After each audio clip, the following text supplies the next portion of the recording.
I'm going to be talking about empowering independence because this is very important when it comes to children with autism, isn't it? We all want our children to be as independent as they can be, especially if they are on the severity level towards moderate to severe, and that is what I'm going to be focusing on. Over the last years of my practice, what I have been working with is to ensure that our children that we work with are as independent as possible. That means that they should have the highest quality of life that they can have. Right? So one such cases that have really, that I have worked with and that has helped me also learn more is that the importance of sleep and toileting when we are working with our children with autism. Being a psychologist, I often face families who have challenges with behavior. And I've noticed oftentimes what we term to be a behavioral challenge can be merely a difficulty in their regular routine. And that can lead to other behavioral challenges. And I would like to discuss those things that I have observed in my practice. So to understand autism, to simply put it, we know that the diagnostic criteria of autism involve difficulty in the behavior aspects in terms of repetitive and limited interest. Their difficulty in understanding and reciprocating to emotional responses, and they have difficulty in social interaction and communication. And this can vary in different levels. This is what we understand in the basic crux of autism. What is autism? Right? What are the common challenges seen in autism? So we have communication issues that they could be non-verbal, or if they are not verbal, sometimes they can repeat the words. We have sensory processing. They may have difficulty in regulating their own sensory input. Sometimes there can be difficulty in their cognition, their ability to learn new skill sets. Right? We have emotional reciprocation and challenges in regulating themselves as well. So there we see sometimes overwhelmed individuals with meltdowns and tantrums. They may have difficulty in activities of daily living and repetitive behaviors like motor mannerisms that can be seen, and they may have limited interest. That means they may not want to do what we sometimes may want to do. The significance of autonomy. Right? We all are independent individuals because we can take care of ourselves. Right? We got up in the morning today, we took a shower, we brushed our teeth, we put on our clothes, and we are here sitting so early in the morning, right? And you all could come here, you could navigate your way here, and that is what autonomy simply puts into place: is emotional well-being, self-esteem, independence in many tasks, and improved social interaction. And we want our children to achieve this autonomy as much as possible, right?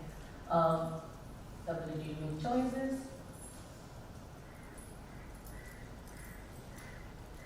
One theory of psychology that really stands out over here is the Edison psychosocial stages, where you can see the early childhood, 1 to 3 years, when the autonomy develops for our children. And that's why often when it comes to a diagnosis of autism, they say early intervention is the best intervention, right? And that's where we see maximum progress with our children, and we see good development in them. So what are the sleep challenges in children with autism that we have often seen? And there could be lack of sleep, midnight waking, sleeping late, waking too early, or no sleep. And it can impact their mood, behavior, and cognitive function. Often in the therapy setting, you might see if a child is very non-compliant in session that day. The first thing I often the therapist would ask is, how was the sleep today? Isn't it? How many of you are therapists over here? And how many of you are parents? So you must have seen, you must have experienced that our children can get affected when they don't sleep well. So your therapist may give a feedback, or the school teacher may give us feedback that, okay, our child is not compliant today. What happened? They may ask you these questions. So what happens if there are some challenges? What is the best way that we can go about addressing them? If it is lack of sleep, try to sync in with their circadian rhythm, minimize their sensory disruptions. Right? Often our rooms our bedrooms also become a playroom for our children, and that can be a distraction. We try to try to do it as per our circadian rhythm. Okay, this is the time we have to go to sleep. We have to also assess what is our child's sleep timing and wake cycle like. And that can really help us achieve optimal sleep for our children. Midnight waking. Do not engage the child immediately. This often is another thing that I have seen in my practice is when the child wakes up immediately, family members feel that, okay, I should start engaging the child or the phone is given. Because of course I understand that parents can be really tired from the whole day of taking care of the children, but this can lead to more disruption in their sleep. So try avoiding that. Sleeping late. Check the phone timing, when was the last time it was used, because screen can affect our sleep. Check the environment, make sure that the environment is calm, it's dark and there isn't anything that is disrupting the child's sleep. And try to maintain a consistent sleep time, keeping in mind the child's sleep cycles. Waking too early, keep a log and check for sufficient rest. It's okay if a child sleeps for 6 hours, there's nothing wrong in that because everybody's body is different. And if a child sleeps 6 hours or 9 hours or 7 hours, that's fine, as long as the child is well rested. And that should be what our focus should be, right? Avoiding afternoon nap is a good way to ensure that the person or the individual sleeps throughout the night. And no sleep, you may have to look at safe medication, right? If there is absolutely no sleep for a longer period of time, sleep is a very essential part of any human being. It helps us, reset our bodies, like restarting our computer, something like that for our body. So it's very important that we ensure that sleep is available. So these are the few more techniques that you can implement when it comes to sleep disturbances. Sleep hygiene. Try to see if the child or the individual has been given more softer and more comfortable clothes before going to sleep. A clean, hygienic environment. You can also look at the bedsheet colors, the wall colors, even that make a difference. You may look at possible options of music, if the child prefers that, like white noise. Separate designated space for sleeping. This I have noticed often when the child sleeps with the family members or the parents, what happens is you also move, that can also disrupt their sleep. So try to keep a small space right in the bedroom if you want the child to sleep in the bedroom. You can keep a little away from your bed, like a smaller bed for the child so that they don't get disturbed. And physical exercise in a day. How many of you exercised today before coming? That's good. 2 people. You also did? That's good. So you will have a better sleep tonight. Okay? Physical exercise is linked with our sleep. So it's important that our children with autism also get sufficient exercise in a day. We cannot expect them to keep them indoors throughout the day, give them exposure to phone and then think that they will have a good sleep at night, right? Then 3-2-1 technique. 3 hours before, try to finish with the dinner. 2 hours before, make sure that the phones and all the electronic devices with screen are taken away. And 1 hour before, you need to start dimming the lights, set the environment for sleeping. So you may also have to go and start modeling sleeping. That is, you may have to go and lie down and act as if you're going to sleep. And that will also help them understand, okay, everybody now is going to sleep and even I have to go to sleep. Sleep logs have been very effective whenever I've worked with my children with regards to understanding what exactly is the challenge when it comes to sleep. A small bed or undisturbed space, white noise if preferred, and limited toys in the sleep area. So this can be also a disruptive sleep tool because if you keep too many toys in the bedroom, the child thinks this as a playroom and may have difficulty going to sleep. Unless if it is their preferred toy or a preferred blanket, in that case you may definitely get that to them. And remember to start every day on a fresh note. This is a case that I have worked with and I would like to share it over here. I have a child, Master N. He was 7 years old. The main diagnosis was autism spectrum disorder. The concerns were, he was in therapy with me for almost a year and suddenly he started crying and hitting himself without any reason as reported by the parents. We assessed a lot of different things, and we noticed that the child had not slept since 4 days. Out of all the other assessments, the sleep assessment showed that he had not slept since 4 days. And we realized that he got a cold after 4 days of not sleeping. And before the cold comes in, our children are so receptive to these kind of symptoms. Any changes can really disturb them. And even for us, before we get a cold, we get those sickness in our throat, right? So he could not express that, and that was why he was actually having a lot of behavioral challenges during those 4 days. Now, definitely the medical team was referred and medicine for flu was given and a lot of sensory play to calm him down. And we realized eventually when the flu symptom reduced, the crying and hitting also reduced with that. So this is a good example of how so many times the behavior we see could be interlinked with other conditions. The other case that I would like to discuss about is a female child, 9-year-old, autism spectrum disorder diagnosis. Her nighttime waking and she could not go back to sleep. So the parents often were also losing sleep with their child. And we did sleep log with antecedent behavior and consequences tracking, a form of functional assessment for our children with autism. And it showed that she was not again sleeping for about 4 days. They had come to me after 4 days of not sleeping, and the grandmother was feeding her, assuming she's waking up due to hunger whenever she used to get up. So the child used to get full and she used to get active, and she could not go back to sleep.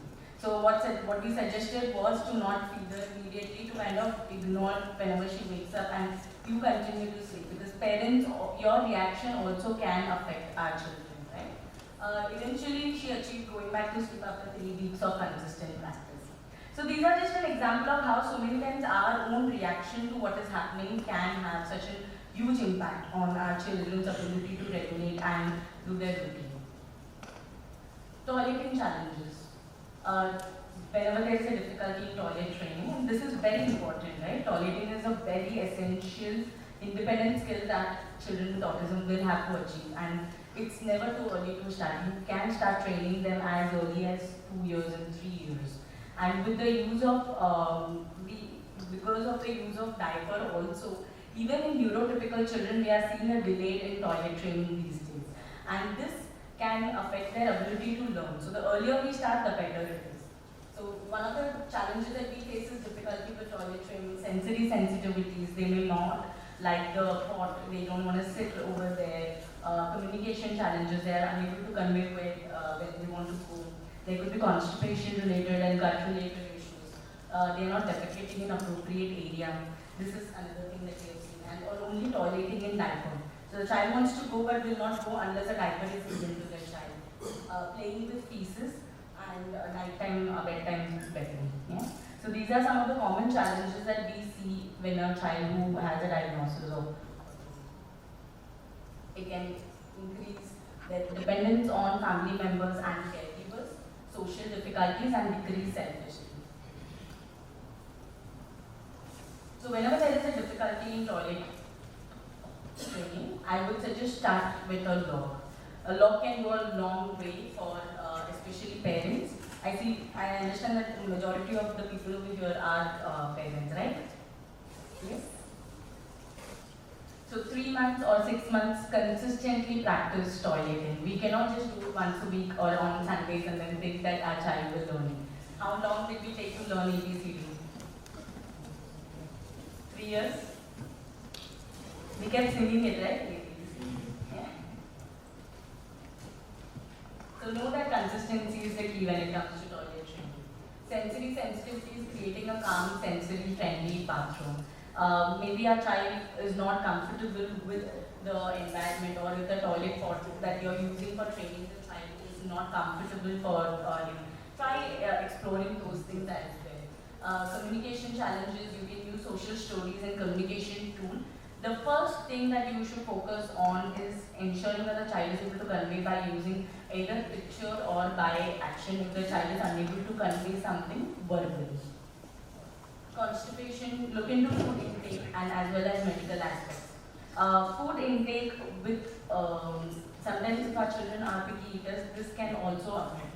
So try to involve a lot of fiber and roughage into the food, into their food so that they can have a better gut health. Not defecating in appropriate area, taking to toilet at regular intervals is the best way to do that. Is take them every half an hour to 1 hour to the washroom. Only toileting in diaper. You can, after doing it in the diaper, you can take the fecal material and put it in the appropriate place to show where they have to do it. So kind of modeling for them so that they know this is where they are supposed to do it. And playing with pieces is sensory play to provide other hygienic messy play. This has a link with sensory challenges. So you may have to introduce more messy play using other items so our children doesn't play with the pieces when after defecating.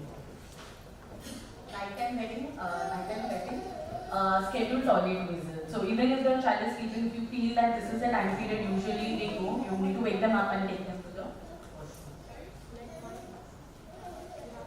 Remember that toileting, even if they are well trained, sometimes can get affected whenever there is a medical illness or any stressful times. Changes in environment can sometimes put individuals with autism under stress, and that can also affect their toileting. Reward all attempts. It's okay. If they have done it, whatever they could do, continue to motivate them to do more. Right? Be calm. Our reaction when they defecate can really have an impact on how they will get trained going forward. And check for any changes in their environment or anything that they don't like, and those changes can be checked as well for them. Again, a timer every 25 minutes, every 45 minutes, every 1 hour. This is best when discussed with your therapist. A log sheet to understand how many, and log sheet is a very good way for all of us, even if you're not a therapist, if a parent can easily track and understand the patterns of toileting easily. Appropriate toilet pot and accessories, time and patience, very important when we are doing toilet training. And visual aids to establish routines and reduce anxiety. This tool over here, you can see like a tool, has been, we have seen some children do better because it puts pressure on their stomach, right? Especially for individuals who have constipation, like children who have constipation, they can really benefit from it because it gives them a place to place their leg whenever they are on the pot, and that can help them as well. So definitely they have learned the basic thing for sleep and toileting among other basic skill sets. This can lead to enhanced overall autonomy. It can contribute to a sense of control. So this is very important for them. They feel that they know and they can do a lot more. And the focus of learning would be on other important aspects other than just their basic needs. It's all the more easier when they have, autonomy in sleep and toileting. They can participate in school better. One of the criteria for schooling is the child has to be toilet trained, right? For junior KG and senior KG, for the kindergarten, So there it is very important that they have toilet training. This gives them a chance to interact with other peers as well. Another case study, Master J, 9-year-old boy, diagnosis is ASD. Sudden onset of odd neck movement behavior while swallowing food. We were also looking at the option of maybe the child is developing a tic condition where there is an involuntary neck body movement, right? The cause, what we realized is there was constipation, irregular bowel movements for 15 days, and the child was only doing bowel movements once or twice in 1 week, which is really not good for the child. Physical and medical evaluation. After we assessed, we also sent the child for a medical evaluation, which revealed that he had perennial abscess, leading to difficulty in bowel movement. Because he had that, and he couldn't eat food properly, and that was causing him pain. When reference to the medical team and a better diet was involved in his daily routine, the neck movement behavior stopped. Post improvement in the bowel movements. So sometimes some behavior which we think could be a behavioral challenge, or because the child is doing this because he has a tantrum, could also be related to other things. That's why I'm highlighting these cases that are going to be. 8-year-old male, not toilet trained in spite of several training sessions. The child has good imitation skills. The mother was training for toilet use. The child, so we kind of use this to our benefit, that the child had good imitation skills. So we asked the father to start with toilet training. Because he was a boy, we thought the father should get involved in the toilet training, and it was really effective because he was a good imitator. So we could model that to him and do it, and consistency in toilet training that helped him as well. And now, in 3 months with that, he is now consistently, he's going and he's toilet trained. Yeah?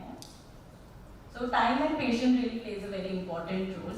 Teamwork makes the dream work. Know that everyone in the family has to get involved when it comes to these basic skills. Try to look back and in retrospect onto how you were trained by your parents also. Sometimes that can also help. Okay? Give plenty of opportunities, give them opportunity. It's okay, the first time they may not get it, but they will eventually get it. And learn to see beyond the diagnosis. Don't just get stuck on the fact that, okay, the child has a diagnosis of autism and that is why he is doing it. And it's easy to just, because of a particular diagnosis, the child is doing it, it's easier, to say that. But from my cases, as you can see, oftentimes the basics sometimes gets missed out. And most of them have nothing to do with autism in the cases that I presented. Yeah? It is not what you do for your children, but what you have taught them to do for themselves. That will make them successful human beings. Yeah? Isn't it? Alright, thank you so much.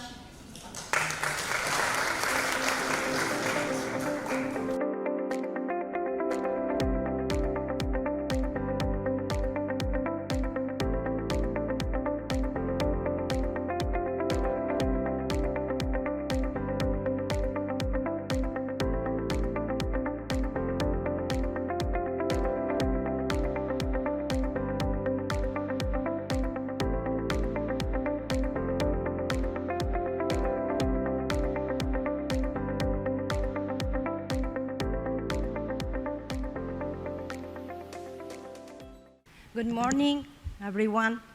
I'm very honored to introduce to you Dr. Temple Grandin. Dr. Temple Grandin is an American academician, an animal behaviorist, and internationally renowned spokesperson for autism spectrum disorder.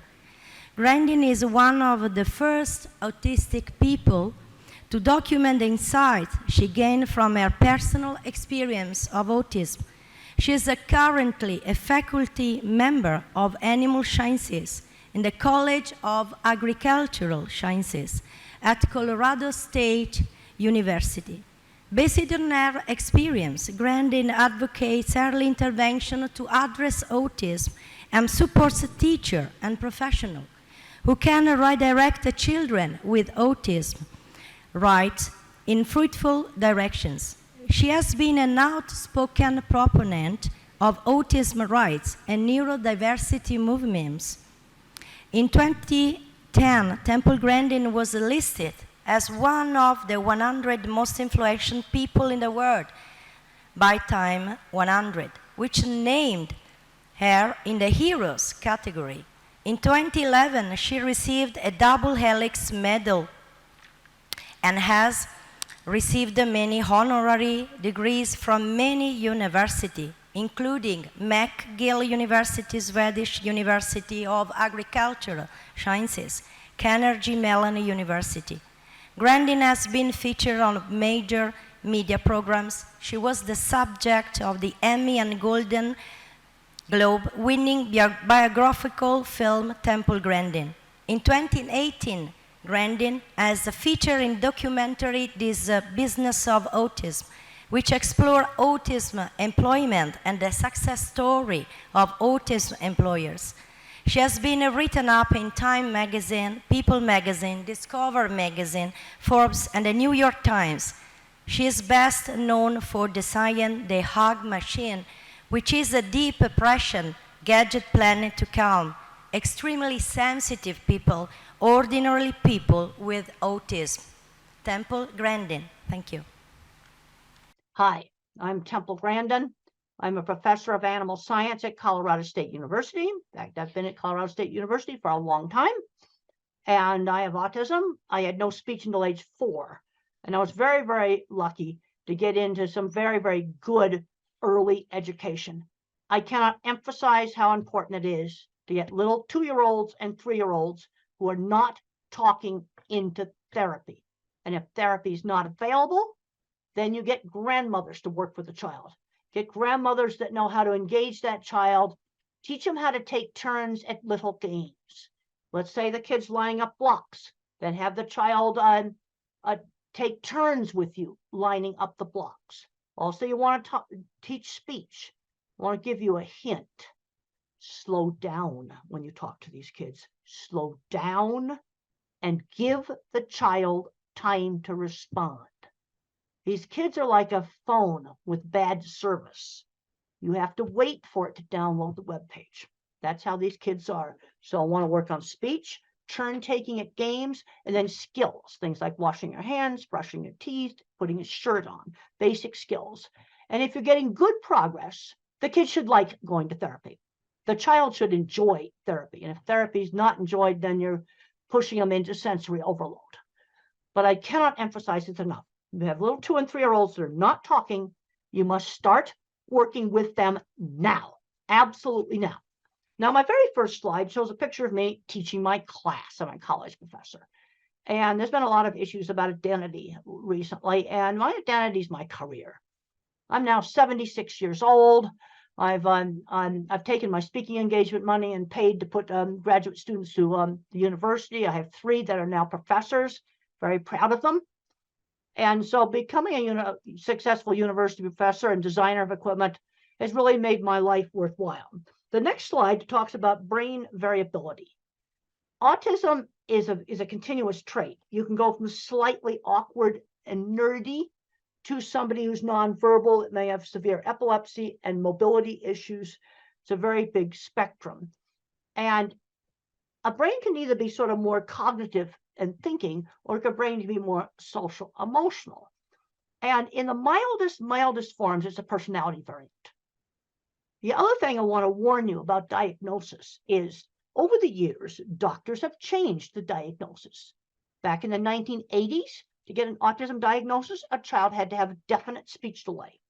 And then in the early 90s, you get the Asperger's where it was autism, no speech delay. And then in 2013, they merged it all together. And that's really made diagnosis difficult.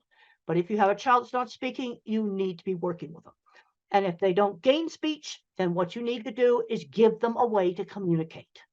And one of the simplest things you can do is have them just type on a tablet using a text messaging program. There's lots of old tablets around. And that can be used as a communication device, or a picture board where they can point to things, or sign language. But if you can't get the child to talk, quickly, then you've got to give them a way to communicate, because not being able to communicate is so frustrating. I can remember screaming when I couldn't tell my mother I didn't want to wear a hat. It was the most frustrating thing. Now, in the family histories of people who are autistic, you often have a lot more scientists and computer people. And then if you have bipolar, then you have more people in the arts.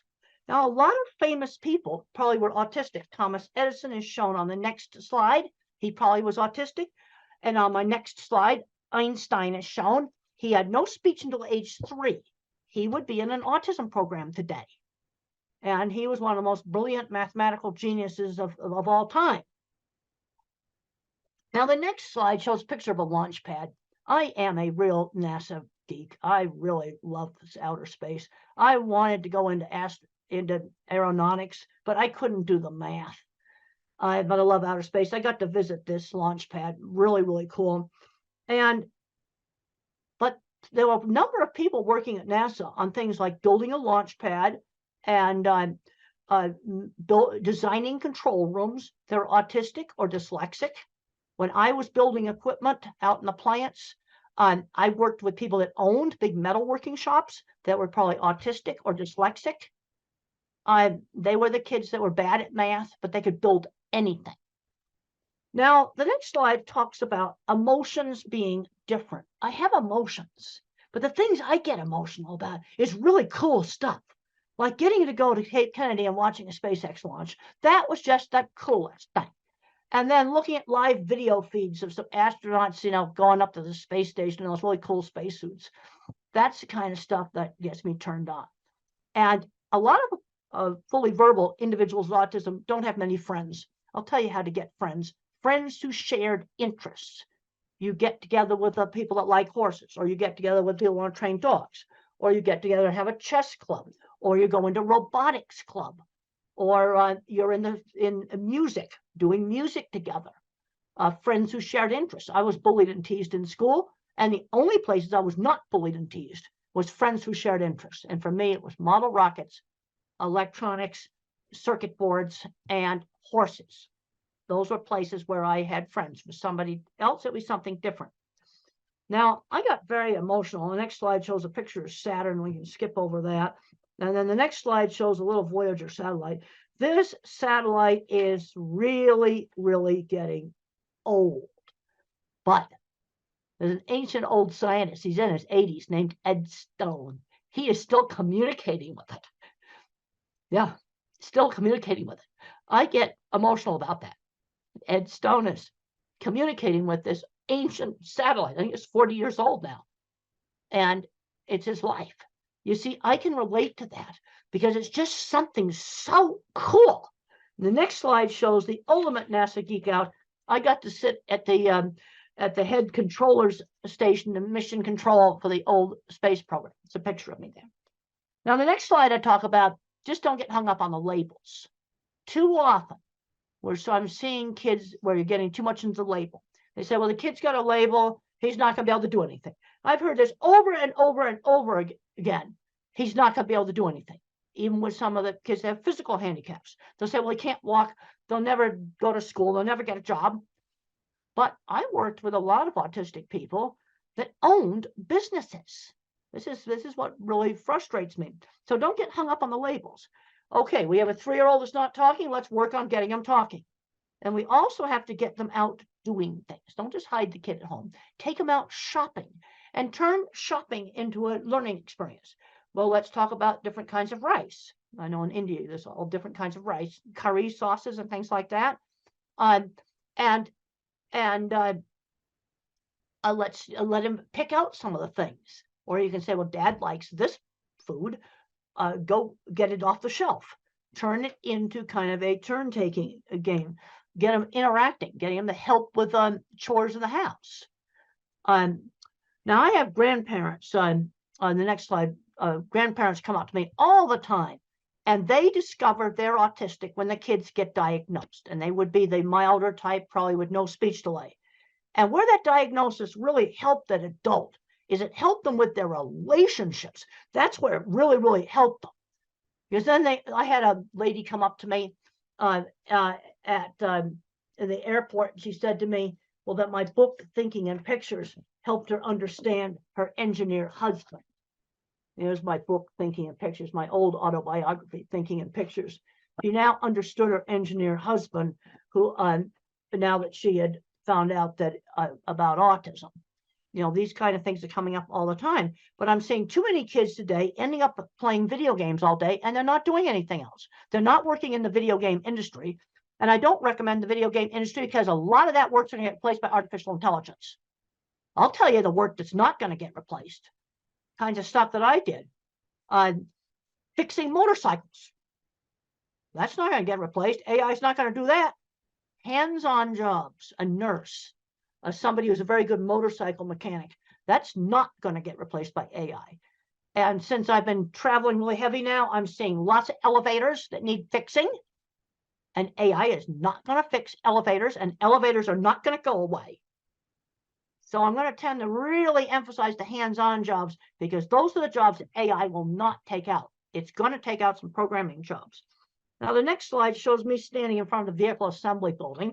And I got really, really, really emotional because that's the most fantastic thing that us old folks did was go to the moon. And the next slide shows pictures inside the vehicle assembly building. And I got on the roof. And I found out later on I wasn't supposed to be on the roof. But that was just so much fun. So much fun. Okay, the next slide talks about some sort of foundation principles in working with these kids. Sudden surprises scare. Okay, so let's say, for example, a child has to go to a new school or you're going to go visit some new friends. Maybe you show some pictures of their house. You show some pictures of the school. So it's not such a surprise. Okay, let's say they're going to travel on an airplane. Well, let's look at videos of airplanes. Maybe go to the airport, watch them take off. You want to reduce the surprise factor. The other thing you need to do is stretch these kids.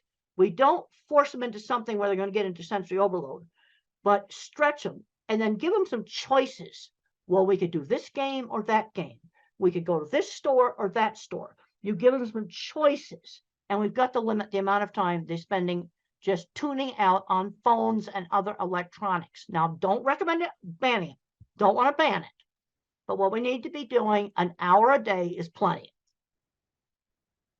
Now, the next slide shows just a picture of a really, really good teacher. And a good teacher knows how to kind of gently engage a child without causing sensory overload. The next slide just emphasizes the importance of turn taking in a game. And if you were to use a game that's on a phone, I want one phone physically passed back and forth. Physically pass the phone back and forth. So it's a true interaction. Now, the next slide talks about teachable moments. This is a 1950s way of parenting. And I think it's a really good way of parenting. If I made a mistake, we had sit-down meals, you had to eat properly. And if I stuck my finger in the mashed potatoes, mother did not scream no. She would say, use the fork. Okay, or if you have chopsticks or whatever, you use them. You use the utensils. She'd give the instruction instead of saying no. That's really important. Just quietly give the instruction. Now, obviously, if the child ran in the street, you'd have to, but I'm talking about things like maybe touching too much stuff in a store. You might say, only touch the things that you're going to buy. You give the instruction quietly. Okay, the next slide just talks about limiting video games. One of the things we've got to avoid is these kids just becoming recluses in their room. But then on the other hand, due to problems with sensory, and sensory problems are real, some of these kids need some time just to calm down, just some time to chill. And that is okay. But some of the recent research going on with the social media use, again, I don't want to ban this stuff. Some kids play a video game where they can talk to friends. That I don't want to take away from them. But they can't be doing this for 10 hours a day. That's something that they just cannot be doing. The next slide talks about just providing some choices. So you might say, well, you could do robotics, or you could do soccer, or you could be in a theater group, or you could be in the school band. You could do karate's.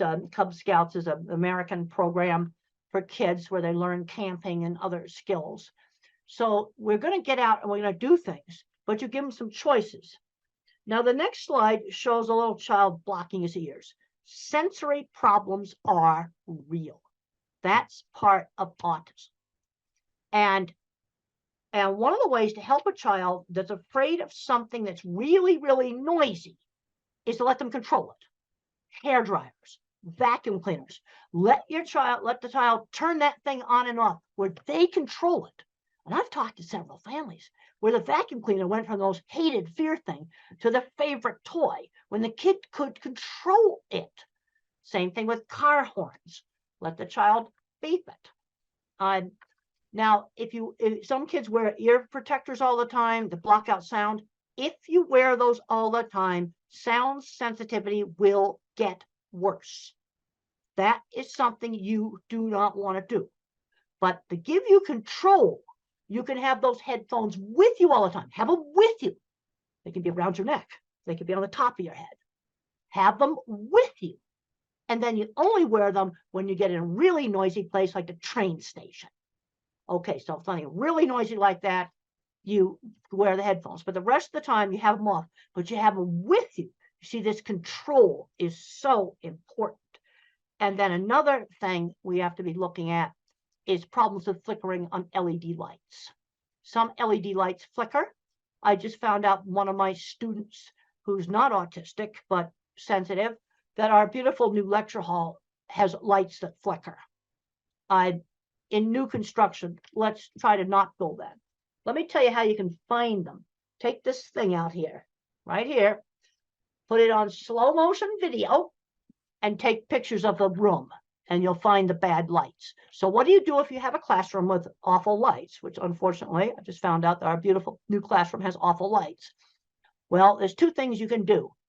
Put the desk over by the window, or go find an LED that does not flicker. Put it in a lamp that the child could bring to school and put next to the desk, and wear a hat with a brim. That will also help block out the ceiling lights. Just want to try to give you simple stuff that you can go. Now you can skip over the slide here about the headphones. We already talked about that. The next slide talks about sensory perception and autism.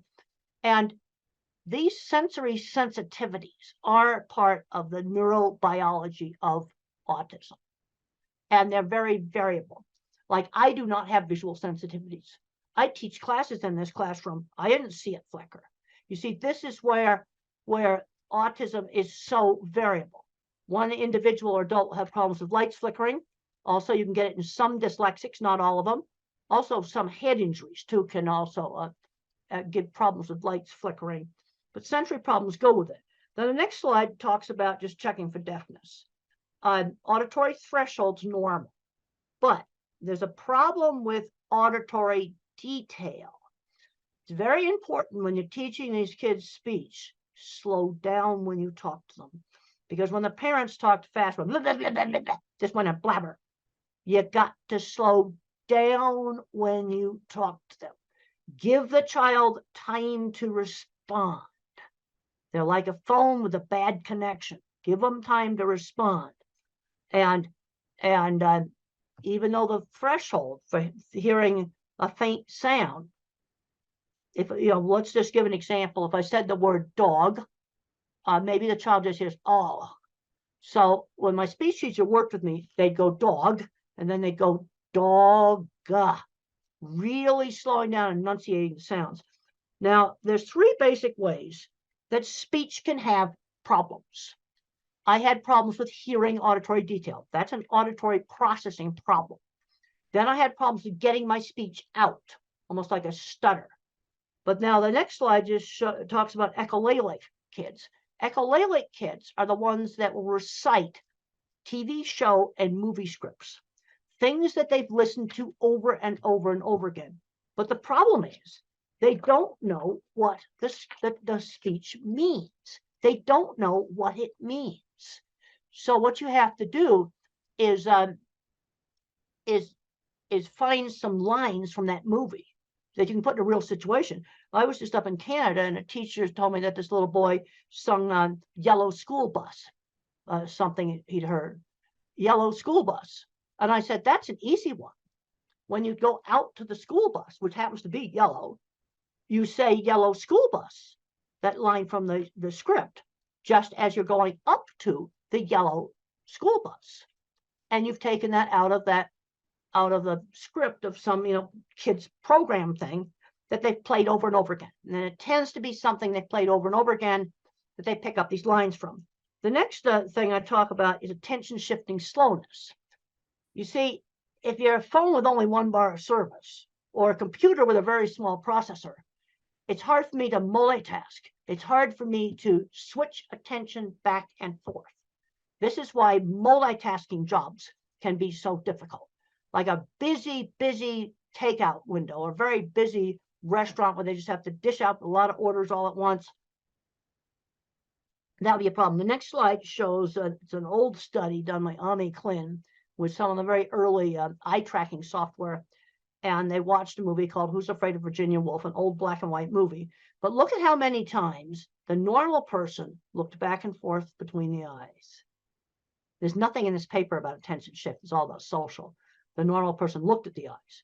But I looked at this, the autistic's trying to read lips in the mouth, and look at how many times the so-called normal person has shifted attention compared to the autistic. This is the best picture I have gotten, this ancient old paper on attention shift. Now the next slide just shows a little thing that I did on a childhood assignment when I was 5 years old, and I was so frustrated. And I was supposed to mark the pictures that began with the letter B. B as in beautiful. I knew my alphabet, and I marked a suitcase as a B for bag. And they didn't give me time to explain that in my family, we called them bags. And it was so frustrating because I understood the B concept. The next slide shows how some people that have visual processing problems can actually have images break up. And this is a slide from some of the people with migraines also have some of the similar things. The next slide just shows some video interference that might be kind of give you an idea of what the individual very severe visual processing problems might have. And if you're working with nonverbals, there's some really good books like Tito Mukhopadhyay, he's from India. How Can I Talk If My Lips Don't Move? It's a great book. And he describes problems with sensory scrambling, visual scrambling, and problems with motion. The next slide shows an escalator. And children with visual processing problems or adults with visual processing problems often hate escalators. Another thing that they'll complain about is the print jiggling on the page when they read. The next slide just shows that. It shows the print jiggling on the page. Now, I want to make it very clear, this does not explain all dyslexia. It only explains some dyslexia. Okay, the next slide shows some simple things that you can use. Try printing the homework on different pale colored papers. Now, this is one of my children's project book, Calling All Minds. And look at how it gets some nice light blue there. Like try printing the homework on the real pale, light colored paper. Try maybe pale green, pale tan, pale lavender, pale purple. I've seen this really work.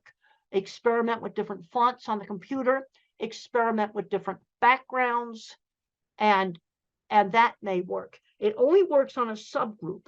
And then I already talked about using the light to block out some of the bad lights. The next slide just talks about very severe sensory problems. Extreme efforts required to screen out background noise. For example, if I'm in a noisy restaurant, very hard for me to hear. And I also have problems with fast chit-chat conversations. They just go too fast for me to follow them. The next slide is the title of a paper called Environmental Enrichment is an Effective Treatment for Autism. That's the title of a paper. And what's done in this is you might hold a warm cup and then smell maybe cinnamon.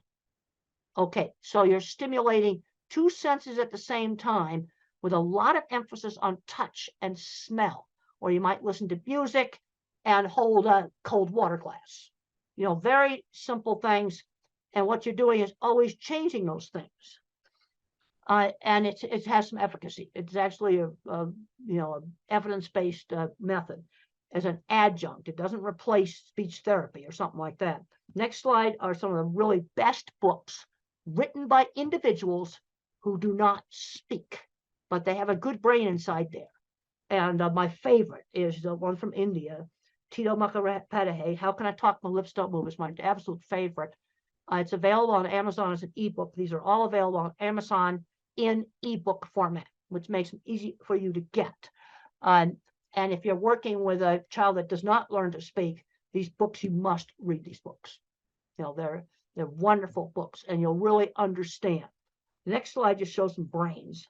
And the thing is when you hear a word, you see a word, think about it, different parts of the brain turn on.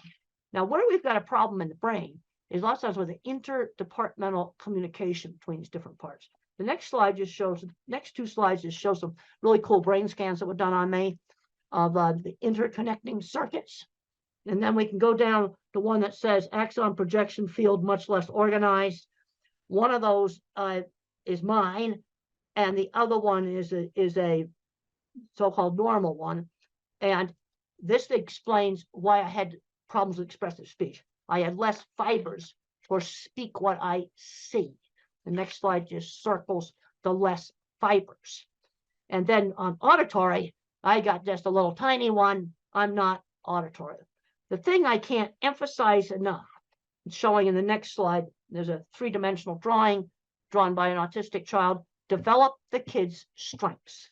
And this is something I really emphasize in one of my newer books, Visual Thinking, The Hidden Gifts of People Who Think in Pictures, Patterns, and Abstractions.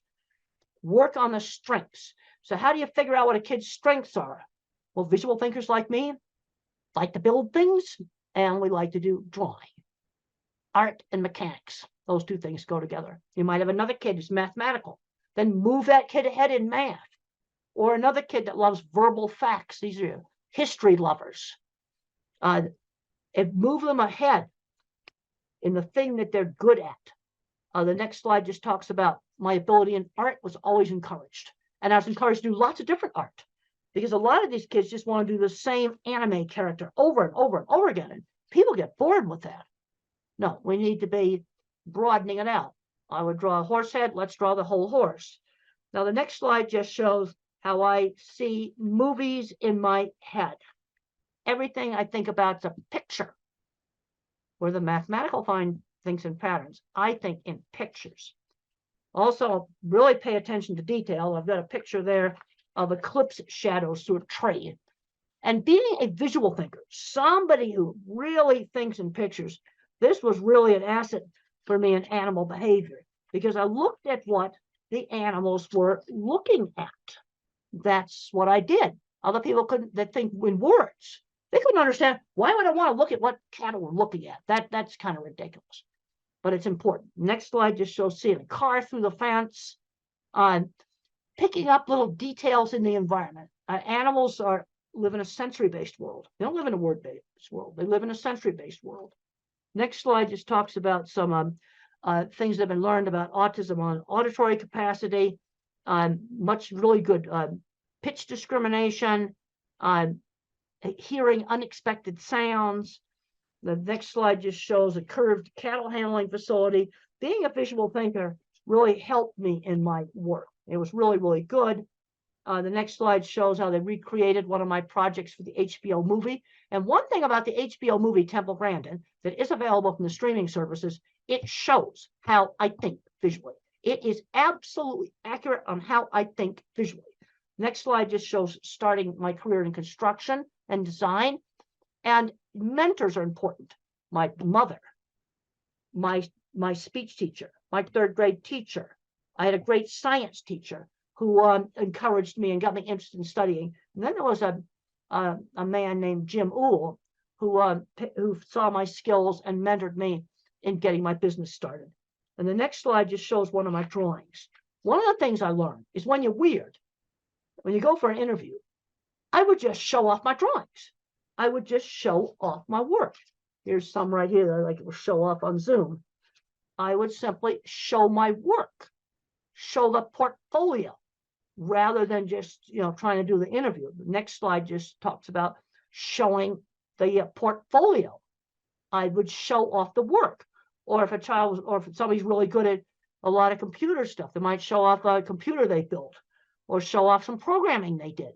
Sell the work rather than yourself.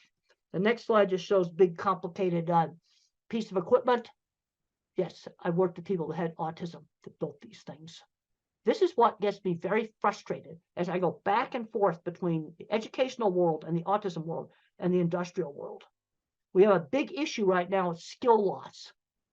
We don't have anybody to fix the elevators. They're in the basement playing video games on an autism diagnosis.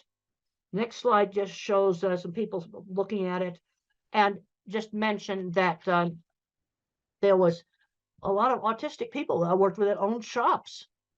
But one of the mistakes that's been made in a lot of countries is taking the hands-on classes out. And I discussed this in my book on visual thinking. It's one of the things I discussed in my book, Visual Thinking. I discussed, the skill loss we've got on taking those hands-on classes out, because that person that's super good at fixing that elevator may not be very good at algebra and math. I still never passed an algebra class. Now, I didn't know that I thought visually until I was in my late 30s. And I'm going to show you how I found out.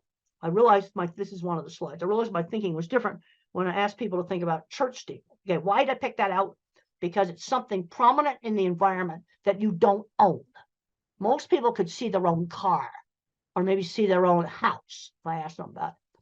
So I say, think about a church steeple. How does it come into your mind? Now, visual thinkers like me see them come up as individual pictures and name off where they're located. Where somebody that is very, very verbal may just see two lines. This was a shock to me. They might just see two lines like that. That's all they see. And then these flash into my mind like Google for Images. I've got a whole bunch of slides here showing off individual churches. And then you've got different types. You've got great big cathedrals. You've got small. I can then, as I see more of them, I can sort them into like chapels versus cathedrals. And then I get into some slides that show that I have a huge visual thinking circuit in my brain. Huge. That's why I'm a visual thinker. Okay, then in other countries, instead of steeples, you can just use mosques. Same thing. You know, it's out there in the environment. You can see the minarets. They're different. I've looked at them. They're different. Be the same thing. But it's not something that most people pay attention to the same way they would their own. They'll think about a house. Then you might see your own house. That's why I don't ask house. So I got 2 slides there showing my big visual thinking circuits. Then I got a slide where it shows like working memory is pretty well shot. This brings up another accommodation that can save a lot of jobs. And it says, use a pilot's checklist. The slide that says that. I cannot remember long strings of verbal information. You know, let's say it's something simple like cleaning the ice cream machine at McDonald's. Well, I need a checklist for the take apart steps, just like a pilot's checklist. Cleaning steps, 1, 2, 3. Reassemble, put it back together steps. Because if they just go yak, yak, yak, yak, yak, yak, I can't remember. I have a terrible working memory. And I need an external working memory. And there's many, many jobs where using a pilot's checklist format would save a lot of jobs. Just let them write down the steps. And you can look pilot's checklists up online. And on for a big airliner, you might have 100 items on the checklist. They don't throw 100 items at the pilot. It's chunked, pre-taxi, pre-takeoff. It's put into different parts of the flight. That'd be similar to the take the ice cream machine apart, then clean it, then put it back together. But there's a lot of situations where using pilot's checklists would save a lot of jobs because employers will go, oh, I already showed them how to do that. He's stupid. Well, this is where I need that external working memory. The next slide is a super important slide on the different kinds of minds, which is a major theme in my book, Visual Thinking. And the correct name for my kind of mind is an object visualizer, because everything I think about is a picture. And the kinds of stuff that we're good at, art and mechanics, because you can see how things work. Art and mechanics, also photography. But that's what we're doing good at. Horrible at abstract math. I worked with people that owned shops that were designing and patenting all kinds of equipment that couldn't do algebra. You see, this is where the hands-on mechanical genius, it's a different kind of mind. Then you have your visual spatial. This is your pattern thinker. This is your mathematician. This person thinks in patterns. Patterns, not pictures. They're going to be your chemists, programmers, physicists, things like this, things with math. And then you have the person who's a verbal fact thinker. They think almost completely in words. And if it's an autistic person, they often love history. They often love facts about maybe sports, different sports and things like this. They'll know all of the words for all the different players and things like that. So let's look at the jobs for these different kinds of minds. My kind of mind, mechanical stuff, fixing stuff, inventing mechanical stuff, photography and art, mathematicians, computer programming, electrical engineering, the more mathematical parts of engineering. Because one of the things I've found in working with these big food companies is that the shop people, people like me, invent mechanical equipment. The more mathematical mind has to make the refrigeration systems in a food processing plant work and make the boilers work. That stuff requires more math. So you need the mathematician mind to do engineering. But you also need my kind of mind who can't do algebra to work on the mechanical things. And then what the verbal thinkers, good jobs for them, specialized retail. There's been some really good successes in selling cars, selling specialized business insurance, selling sporting goods, where they're recognized for their knowledge of the products, you know, selling phones, and not try to sell somebody the most expensive phone, but sell them the phone that's right for them. Because where we're really falling down is on the job front, getting them into jobs. Let's start off with chores for little kids, 11-year-olds. maybe helping out at a fruit stand or, some little market stall, doing a job at a community center, walking dogs for people. I want them doing something on a schedule outside the home. Really important, because the moms often tend to overprotect, is that they're legal age, they need to get a real job. And you need to just figure it out in the neighborhood. This is one thing I've noticed when I've gone to a lot of countries. There's a lot of little tiny small shops. And I drive by those shops and I'm going, oh, that little clothing store would be perfect for this autistic girl to start doing some work in. And you just set it up in the neighborhood. Mother did that with me. When I was 13, she got me a little sewing job with a local seamstress who worked out of her home. It was just something done in the neighborhood. But they've got to start learning how to do things outside the home. And this is really, really important. So we start making that transition to work before they graduate from high school. I cannot emphasize this enough, because work skills are not the same skills as academic skills. Now, I was a goof around student until my science teacher motivated me to study, because being a scientist, you had to study. And I made up for like 3 years of high school where I goofed off really quickly. But I'm seeing too many kids where they're not learning how to drive. They're just not learning any skills. Okay, when I was 8 years old, the next slide talks about use a variety of teaching methods. When I was 8 years old, I couldn't read. Mother taught me with phonics. I already knew my alphabet. And she would read out loud, find a book that I was interested in. We had a book in the US called The Wizard of Oz, a really fun book. And she'd stop at an interesting place and then have me read more and more. And I very quickly learned to read with phonics. It wasn't that hard. There's all kinds of complicated stuff online. Oh, we didn't use any of that stuff. I already knew my alphabet. And I already knew the little alphabet song, A, B, C, D, E, F, G, yeah, the little song. And that has half the sounds. And I was able to learn how to read. And I very quickly went from, I was 8 years old, no reading. I immediately went up to the 12-year-old level of reading very quickly. This next slide just shows like there's kind of two ways that mathematicians kind of do things. You have the one that's all totally algebra, then the ones that are more geometric. The next slide just says if you use a Google image search and you put mathematical terms in, you can find so many great stuff. Then I've got a slide of a plant that has mathematics in it. Then I've got another slide that shows Penrose tiling. That's what Stephen Hawking used. And I really, really like what Stephen Hawking had to say about disability. Concentrate on those things. Your disability doesn't prevent you from doing well. He could do math in his head super well. Next slide just talks about getting interesting magazines and things in the school library, fractals. I've got a whole bunch of slides here that just show cool, interesting stuff. Then there's a picture of me with a horse looking at me sawing a board. And friends who shared interests. A lot of kids aren't doing enough hands-on things. AI is not going to take away hands-on jobs. You're still going to have a nurse in the hospital. That's not going to go away.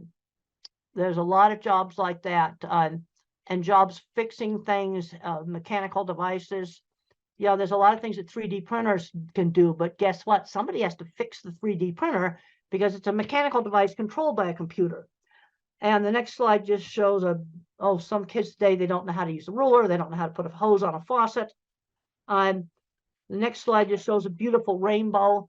So when I think about really abstract stuff like, okay, religion, I kind of look at that rainbow. It's so beautiful. I also have a picture behind me of the deep space field from the Hubble telescope. And it's got thousands of galaxies out there. And you know what's interesting about that? The scientist who did that pointed the Hubble at nothing, and he found all the galaxies. Let's talk about the next slide about bottom-up thinking. Okay, verbal thinkers will get a top-down concept, like maybe let's have a inclusive classroom, for example. All right, that's a good thing to have. I want to see autistic kids mainstream into a regular classroom, but how do we do it? Bottom up, I'm thinking specifics. Okay, the LED lighting issue and the flickering. Bullying has got to be gotten under control. Those are two things we have to do. Using the pilot's checklists would be another thing. You see, those are specific things that you could do to make a classroom more inclusive. The next picture just shows autistic kids sorting different things in his mind. And my mind's like a spreadsheet. So when I was a little kid, I said, cats are smaller than dogs. But then when our neighbors got a little tiny dachshund, she was the same size as a cat. So I had to find other features that she shared with dogs, like barking, the dog's smell, and the shape of the nose. Now, the bullies used to call me tape recorder, and I've got a picture of a 1960s antique tape recorder there. And I didn't know why they were calling me that, because I'd always used the same phrases. But then as I got out and I did more and more things, then I got less and less and less like a tape recorder. Okay, teaching number concepts and generalization. Okay, count a variety of different things. Teach fractions, maybe cut up on, cookie into 4 pieces. Teach fractions. To teach concepts like up and down. If you go down the stairs, the plane went down and landed. I put this cup down. And you want to show several different examples, because if down was only related to the stairs, I think it only applied to stairs. So I've got to give different things where I use the concept of down. And then the brain pictures there just show that looking at things is more interesting than people. Yep. I get really turned on about things like the scientist who had the guts to point the Hubble at nothing and he found everything. The other scientists thought it was stupid to waste the expensive observing time on looking at nothing. Single most important picture that telescope took. Okay, the next slide is just more stuff on friends who shared interests. We've already discussed that. And the next thing on 1950s upbringing, this is where there were some things, social things, at least in the US, were taught in a much more structured way in the 50s. Turn taking at games, being on time. That was drilled into me. And I think we had a big, huge school clock that was this big. And every time the second hand went around, the minute hand did 1 click. I could see it. I think, and you can get these electronic ones, battery operated versions of these clocks. They still exist. Help with time. And then sometimes you got to do an activity you don't really like because somebody else in the family wants to do it. That gets back to turn taking. The other thing that really helped me, and it helped a lot of kids in the 50s, is party hosts and hostesses. In the 50s, when we were 7 and 8 years old, we had to dress up in our good clothes, and we had to pass the snacks around, greet the guests, be little hosts at the parties. And my brother's not autistic. He hated those parties, but he admitted they helped him become a bank vice president. Because I just read in the Wall Street Journal just the other day that college students are just scared to death to go up and talk face to face. Those parties were important, and they're an easy thing to do, and they don't cost anything. And then just being cute to say please and thank you. Basic polite, what I'm going to call just being polite. You cannot be a rude, filthy, dirty slob. Okay, there's a lot of concern now about masking, and there's some hypersocial stuff I can't do. You can be eccentric. I dress kind of eccentric, but you cannot be a rude, filthy, dirty slob. And there's a scene in the movie where my boss slammed down a deodorant and said, "You stink, use it." Yeah. Hygiene, yes, you're going to have to clean that one up. Just that simple. The other thing that's really important, shown on the next slide, is how parents and the teachers need to work together as a team, where the rules are the same at home and school. And my mother and the local teacher kept really in close contact with each other. The next slide talks about teaching social skills. It's like teaching somebody how to behave in a foreign country. Like, for example, in the Middle East, if I were to lift up my foot right now, my hand up, not my foot, I won't actually do something that's rude in the Middle East. Put my foot up and show it to the screen, that would be the rudest thing I could do. Now, normally I wouldn't do that anyway. But there'd be other situations where I might just accidentally do that. I have no way of knowing that's rude unless somebody tells me. Well, that's sort of how teaching everything is. Teaching shaking hands, ordering. I'm seeing kids that have never ordered food in restaurants. That's ridiculous. Shopping. 16-year-olds doing well in school and they've never gone shopping by themselves. This is ridiculous. The next slide, I got to visit the Jet Propulsion Lab. Those are the guys that run mission control. Eccentric's fine. Red hair is fine. Dyed hair is fine. Filthy, dirty slobs are not okay. Now, the other thing just shows some of NASA work stuff. And when the space shuttle got canceled, the scientists cried. It was the saddest thing you ever saw. Anger doesn't cut it at work. People who throw tools get fired at NASA. Now, trying to get through all of this, stay within the hour. I think I'll be able to do it. Now, rules. Which rules do I really have to obey? Now, I have to obey, you don't do really bad things. No, like just break into stores and steal stuff, destroy property, kill people. These are things that in most societies you just don't do. Then you have the courtesy rules. They're different in different cultures. Saying please and thank you, for example. Then you have illegal but not bad. Those are some rules you can break. A little bit of speeding is okay. Too much speeding, absolutely not. And then you have rules. I call them the sins of the system. These are getting so sensitive right now, I just about won't even mention them. But they're things that can get you in more trouble than the really bad things that are forbidden in every society. I mean, just wrecking property, killing people, stealing stuff. That's stuff that in every society. But these are things where I'm just going to say this list is expanded. And the penalties are really, really severe. And you don't touch these dogs. They bite hard. Don't touch them. And they're getting so controversial, I don't even want to mention them.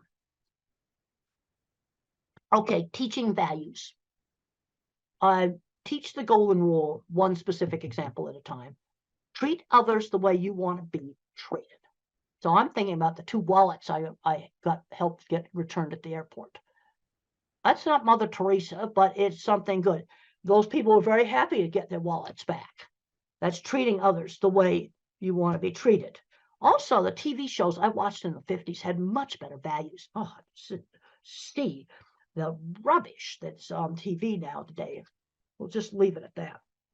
Now, another big problem that I had, and I got to have time to talk about that, is problems with anxiety. And a lot of these anxiety is biological. The next picture shows my squeezing machine. And the squeezing machine, deep pressure, helped calm me down.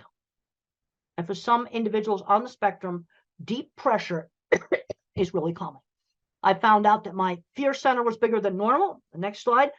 And I used to be terrified of public speaking and terrified of airplanes. And one of the ways I got over being terrified of airplanes was getting to ride in the cockpit and making aviation interesting. Take the thing they're scared of and make it interesting.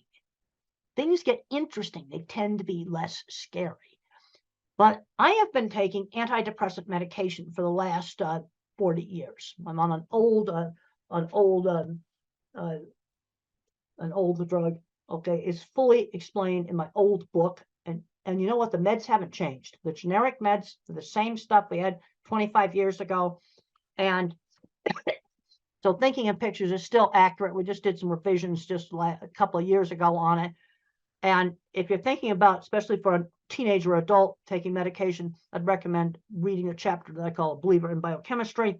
But a big mistake made with antidepressants is too high a dose, way too high a dose. Starter dose or less. Because if you go too high a dose, you get agitation and insomnia. No, the medication saved me. Colitis and other very bad stress-related health problems cleared up. They really helped me. That there's way too many drugs given out to little kids. Way too many powerful drugs given out to little kids.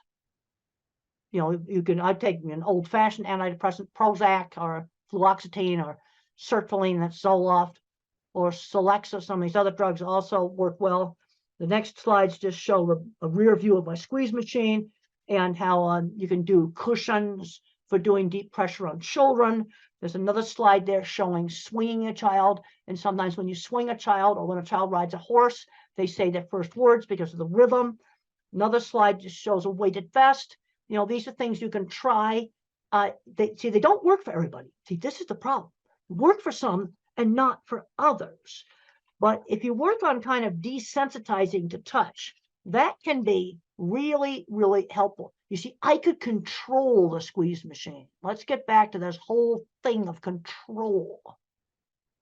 Exercise. A lot of kids aren't getting enough exercise. I got a slide in there saying I do 100 sit-ups every night. I hate every one of them.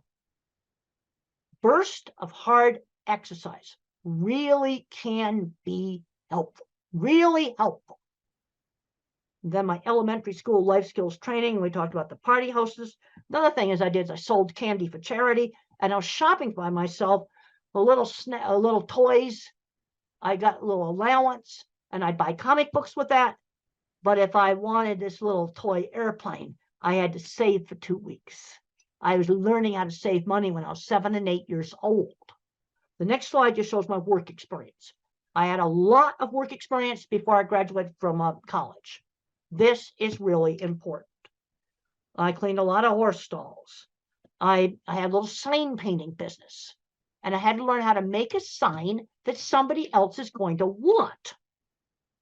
And my first sign was for a hair salon. So I put shampoo lady on it from a brand of shampoo. The next slide shows an ugly shed that I made look nice. You see, I had to do work that other people would want. And the next slide shows me painting a goofy sign for the Arizona State Fair. You know how I got that job? I showed off photographs of my signs. And the next slide shows my sign painting truck. And how did I learn to drive? This is a major hurdle. It's going to take longer. You have to spend more time practicing in a really safe place, like a big stadium parking lot, a big open field where there's nothing to hit, absolutely nothing to hit. And you practice like 20 minutes a day, maybe for a couple of months, maybe for 2 months, until you no longer have to think about how to push the gas, how to work the gear shift. You've got to get that operation of the car into what's called motor memory before you do traffic. Go at it a lot more slowly. And then I just have a slide there, tasks outside the home, a whole bunch of tasks there. That might be different in different countries, but the bottom line is I want them doing a task on a schedule outside the home. And this needs to start like at 11 years old. In the US, that replaces paper routes, which we don't have anymore.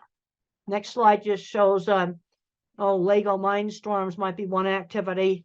Then I've got a slide in there that people were impressed with my drawings. That's really important.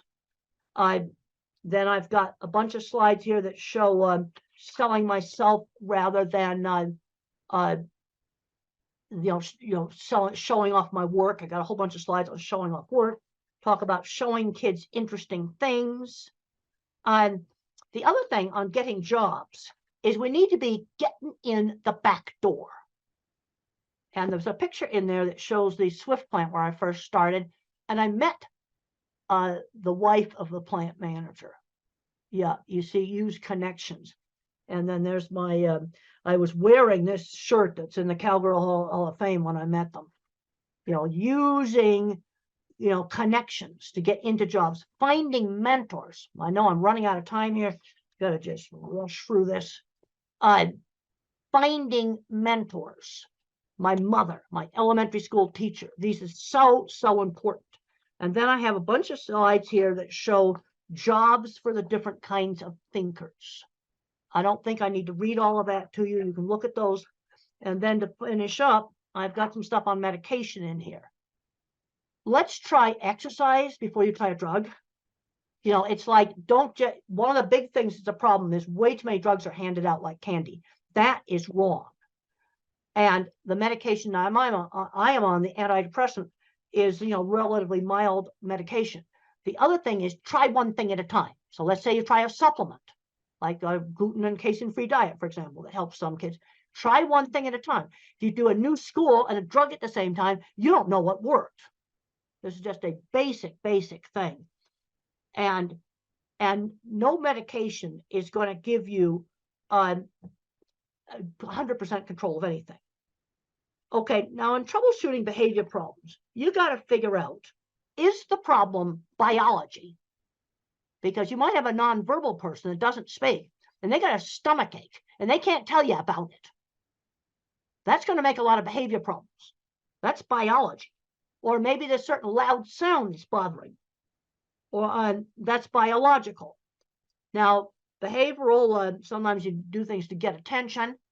The whole frustration with not being able to communicate is huge, but I have kind of a little troubleshooting list there of things to try to, especially with nonverbal clients. Then I have a list of painful things that can be wrong with a person who is nonverbal. There's been horrible cases where people have died from a burst appendix. They were nonverbal and they couldn't tell the doctors that they were hurting. And there's a whole list of things that can be painful things. There's some books there that might be helpful. Okay, some of the supplements, probiotics. I take probiotics. They've helped me prevent urinary tract infections. They've worked. But I'm taking one probiotic. I'm taking one regular medication, discipramine, an old-fashioned tricyclic antidepressant, and I take one probiotic. I'm not taking pharmacies full of stuff. Let's try to figure out the stuff that works. I then have a list of the antidepressants, and in low doses, the things that they're good at is anxiety. I don't know about depression, but they work for anxiety. Low doses. And then you've got the atypicals, that's the heavy, much heavier drugs, and much more side effects. Things like obesity, for example, can be a side effect, and some shaking disorder. And you want to try to use the lowest dose that will work. Sometimes very, very tiny doses of risperidol help with sensory, but I mean tiny doses.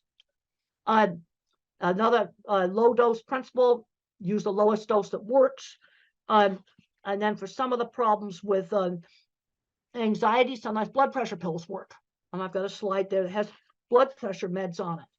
And then epilepsy drugs. You can sometimes get outbursts that are actually psychomotor epilepsies, and they're completely random. They can be calm listening to music and have an attack, and we treat it with epilepsy drugs. So that's kind of getting near the end of this. Look up interactions. I'm finding that, let's say you're taking 4 different medications, make sure they don't interact with each other. And you can look that stuff up online. It's readily available. But there's a tendency sometimes to just, okay, we got one little problem, we just throw another drug at it. That's wrong. But on the other hand, I'm not anti-drug because I think this medication saved me that I'm on. And I write about it in this book. And even though it's 27 years old, it's still accurate because the generic stuff's still the same. And I'm taking a probiotic that prevents urinary tract infections that the doctors could figure out how to stop my urinary tract infections. Now I just take it. They gave me antibiotics to clear it up. And then what the probiotic does is it prevents it. And that's worked for me. Now but that's 2 things. That's not shelffuls of stuff. Well, I think we've run out of time. I had an hour, and it's been wonderful talking to you by video. I think we've covered a lot of stuff, and it's been great to be here by video. And I want to thank the hosts there for staying on and letting me talk to you, because I do a much better talk when I got people there I can see and talk to. Okay, thank you.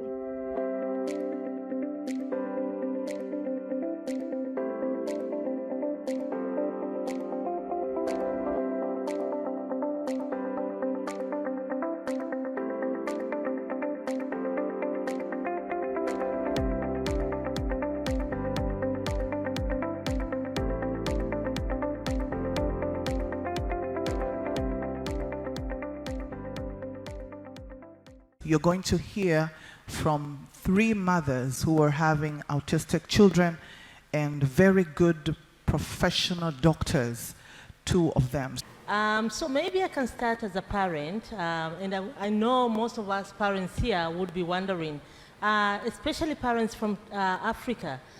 So we're wondering, what are the more advanced interventional therapies, across the world? Because in Africa and in Tanzania, to be more particular, we're already used to the normal basic therapies.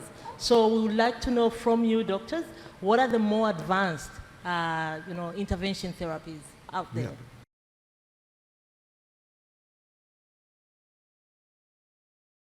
Thank you, Sarah. So I think you want to know about the rehabilitation therapies. Exactly. So as we know that the pillar stone or the basic conventional treatment for autism is neurorehabilitation, and that's the foundation on which the whole treatment for autism or cerebral palsy or intellectual disability basically leans on. So of course all of you know about occupational therapy and speech therapy, and we also do physiotherapy as well as special education and ABA therapy. So these are very important and have been tried and tested for many years now.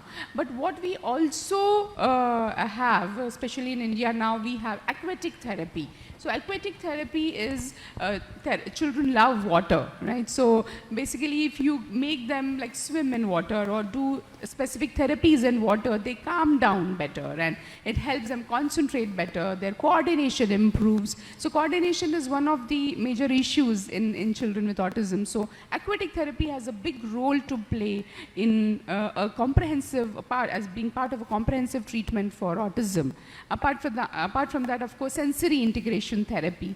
We are aware of sensory integration therapy as a part of occupational therapy, but it's a science in itself because the information processing is a problem in children with autism. So sensory integration therapy, then art-based therapies, animal therapy. I think it's beautiful therapy. Children are very sensitive and the animals are so sensitive. Like we have trained dogs and horses are a very good medium who sense the children's despair or their moods very well and help them settle down, and they work together beautifully. So animal-based therapy has come up as a part of, as one of the treatments for autism. So what we believe in India and in NeuroGen is that it's important to do teamwork. So everyone working separately, you will achieve a little bit, but when you work as a team, together everyone achieves more. So comprehensive holistic rehabilitation, which happens together under one roof, would be the ideal situation to get treatment for children, and especially parents understand the importance because they are going from one place to another to get rehabilitation from different people, trying to squeeze in everything in one day. So comprehensive holistic rehabilitation under one roof which combines conventional rehabilitation with advanced rehabilitation treatments like aquatic therapy and sensory integration therapy, along with ABA and speech and special education and art-based therapy and animal therapy would be the best combination, we believe. Thank you very much. Thank you, Dr. Nandini. That was very well answered. But to answer your question, what is required, as Dr. Nandini said, is comprehensive rehab. In autism, the children require occupational therapy, speech therapy, behavioral therapy, psychological therapy, special education, art therapy, aquatic therapy. They require a combination. What happens in most parts of the world, you will have an occupational therapist who will only give occupational therapy. Then you have a speech therapist who will only give speech therapy. And they don't work in isolation. What we've realized over the last 15 years of working in this field is you need a combination. So there is a need for centers where all of this can be provided together. Honorable Mr. Mulil was asking what we can do from a district level. What is required is facilities where all these therapies are available in one place. Also, when we are looking at this, we should not look at urban areas only. We have to think of the rural areas as well. And in India, what we have found is one of the best ways to work on this is to train the local village workers, local workers. They may not be professional rehabilitation therapists, but they will provide the basic care that is needed. So a structured rehabilitation program which has all the specialities is the need of the hour. And the important thing in this is this does not require infrastructure or money. Okay, this requires trained therapists, and we from our side, we offer, and I'm making this open offer, any therapist from Tanzania, Kenya or Uganda wanting to train in these rehabilitation therapies, we offer free education and training to all of you. So if all of you, and we have regularly been doing it over the last 15 years, people from all across the world have come, and we offer this completely free of cost. You're welcome to come to us. We will train you, because rehabilitation is human based. It's about people, it's about training. and we are able to offer that. So any of you therapists here, should you ever wish to come, please contact us and we will arrange your entire training program to Honorable Minister Mulel. If you, as a government, if you send people, in any case, Tanzania and India have a wonderful relationship. Historically also, many people from Africa have actually trained in India, you know, from the administration, civil services, military. We have a very good education and we want to continue with that.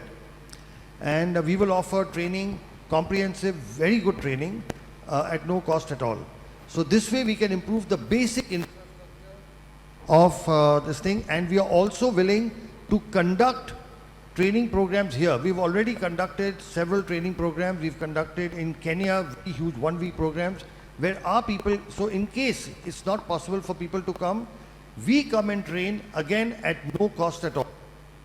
From the actual practical training, we give literature, books, lectures, and make it a very comprehensive program.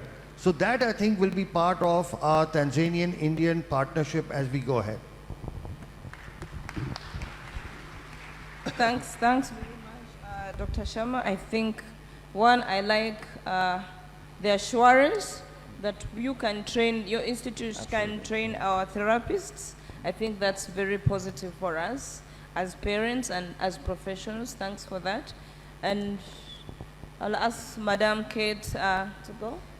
Yeah, me as a parent, I already know like what are the autism physical symptoms. Like my son would run around the whole time, like flapping hands or having repetitive behaviors, playing with keys and all that. Do we really know what is happening in that child's brain? Is there any way you can tell us how can we know what is happening in this child's brain?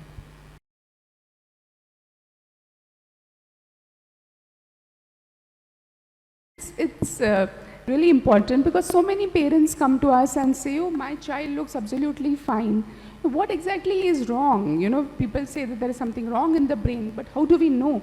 The MRI, most times MRI is not done, and even if it's done, the structure seems to be fine. So at NeuroGen, we went ahead and actually looked at really what is wrong in the brain, and this was done through functional imaging. So advanced scan imaging known as a PET-CT scan of the brain, which tells us about functioning of the brain. So structure-wise, everything seems to be fine, but when we look at the PET scan images, we find that there are certain areas of the brain which are functioning less, and that is indicated by, which is very easy to read, made it easy to read through a color spectrum. So we were explaining to the Honorable Deputy Health Minister also that, you know, when you look at the brain with those different color schemes, you see that there are green, lighter brain, green, yellow and red, which are normal functioning brain, but deeper parts, which when we say out and we think about what do they do, it correlates beautifully. So the small part of the brain, and one of the speakers yesterday actually mentioned that the cerebellum, the back of the brain, which is important for coordination, balance, articulation, chewing, integration of functions and movements and tone, is working less, and you can see that in the PET scan. The deeper parts of the brain, known as the medial temporal, which is responsible for understanding, learning, comprehension, socialization, emotional expression, this is working. And the middle part of the brain, which connects the two brain, known as thalamus, which is a relay center, is working less. So all of this is possible only through the PET scan. So through the PET scan, we can actually find out which parts of the brain are working less, and now we get an understanding as to why our children are unable to process information or unable to respond to a lot of training that we do. So advanced imaging has really helped us go deep into a better understanding of what is autism and what really is functioning less and what is lacking in the children. So to continue with what she said, there is new brain imaging technology, and here I will have to keep talking back to Honorable Minister Mulel that we will need this equipment in this country. This is an equipment called PET-CT scan. I'm not sure if it's available. It may be available.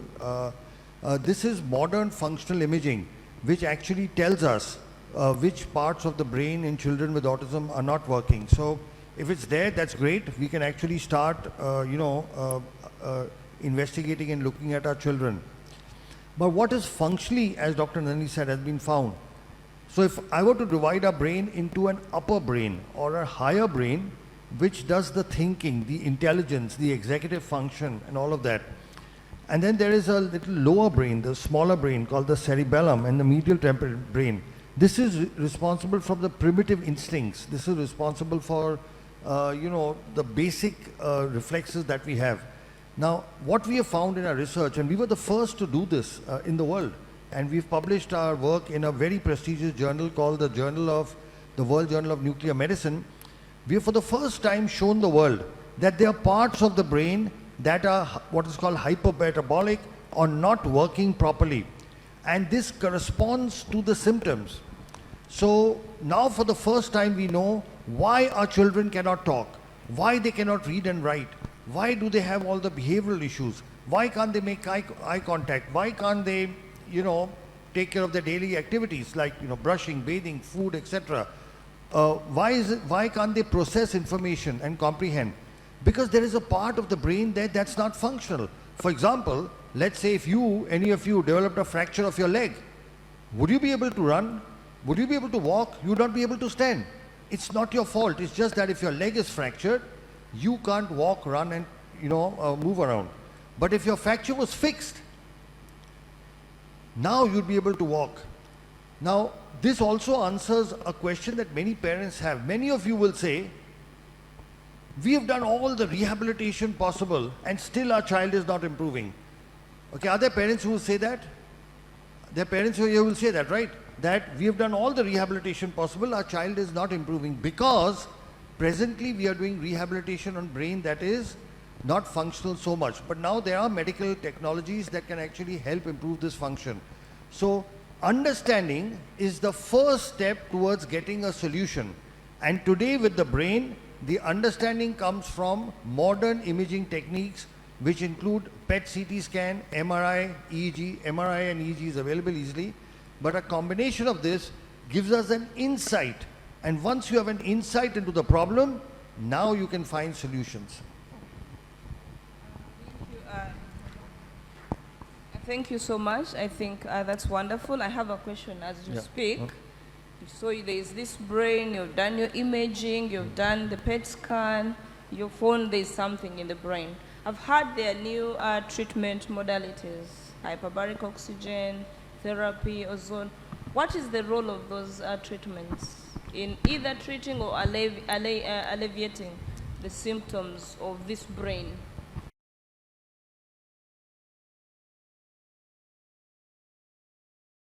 So what brain imaging has shown us is there are parts of the brain of these children which have what is called hypoxic ischemic damage. That means this brain is not receiving enough oxygen. Now, if the brain is not receiving enough oxygen, then obviously one possible solution is to give it oxygen. But just giving normal oxygen does not help. What we have found and what medical science has found is you have to give oxygen under pressure. So right now, we are breathing oxygen at 1 atmospheric pressure, all of us. Okay? And when you breathe oxygen at 1 atmospheric pressure, only the red blood cells in your body carry the oxygen. In our blood, we have got red blood cells, white blood cells, and a liquid called plasma. Right now, all of us are breathing, only our red blood cells can carry oxygen. The liquid of the blood has no oxygen. But when you give oxygen under pressure, like 2 atmospheric pressure, now the oxygen goes into the liquid. Okay, so right now in our body, only our red cells are carrying the oxygen. When you give it under pressure, the entire blood is carrying oxygen. So much more oxygen reaches deeper parts of the brain. It goes to every part which may be possibly hypoxic. So there is this new technology called hyperbaric oxygen therapy. This is available, I'm not sure whether it's available in Dar es Salaam, but I'm sure it's available. It's normally used for wound healing. So far, hyperbaric oxygen has been used for wound healing. But what we have found is when we use it for oxygen, when we use it for autism, there are significant improvements, especially when we combine it with many other treatments. So there are a lot of scientific publications that actually show the benefit of this. All this requires is a hyperbaric oxygen machine. It's not very expensive and it is very, very simple to maintain. Most government hospitals, medical colleges do have hyperbaric oxygen. The only thing is they use it for adults. We have evolved a protocol for children, and we have successfully used it in several thousand patients. So we have this unique protocol where children with autism can be helped as well. Thanks. And is there, I'm asking as a parent, I know it's given in a chamber and sophisticated, environment. Is there a provision for a home-based hyperbaric oxygen? Yeah, so you do get home-based. The oxygen therapy we use, they are called heart chambers, where the pressure goes up to 2 atmospheric pressure, double of what we are breathing. You can get home chambers, but there the pressure goes up to 1.3 only. So it is a little better than what we are breathing right now, but not as good as medical hyperbaric. Also, those soft chambers are extremely expensive, and then once your child is finished, you don't have any use for that. But you can give home hyperbaric, but the pressure is much less. It's 1.3, whereas we need between 1.8 to 2. Okay, thank you. Thank you very much.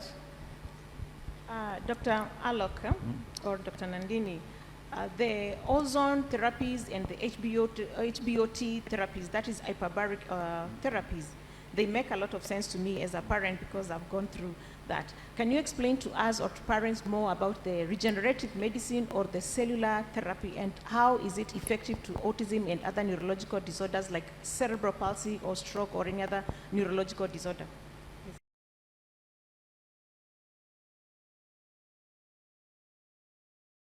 So basically, the human brain is the only organ which on its own does not regenerate. What do I mean? Suppose your skin is cut. A doctor can take a stitch and your skin joins. If your intestines are damaged, you can cut it and stitch it. You can stitch the heart, the kidney. You can fix a bone. But in the brain, you cannot take a stitch. You cannot suture it. So all these years, for the last 150 years of modern medicine, it was believed that the brain is incapable of regeneration. Because till then, we had only 2 kinds of treatments. Either we had medicines like a drug or an injection or tablet, or we had surgery where we went inside, cut, chopped, sutured and closed.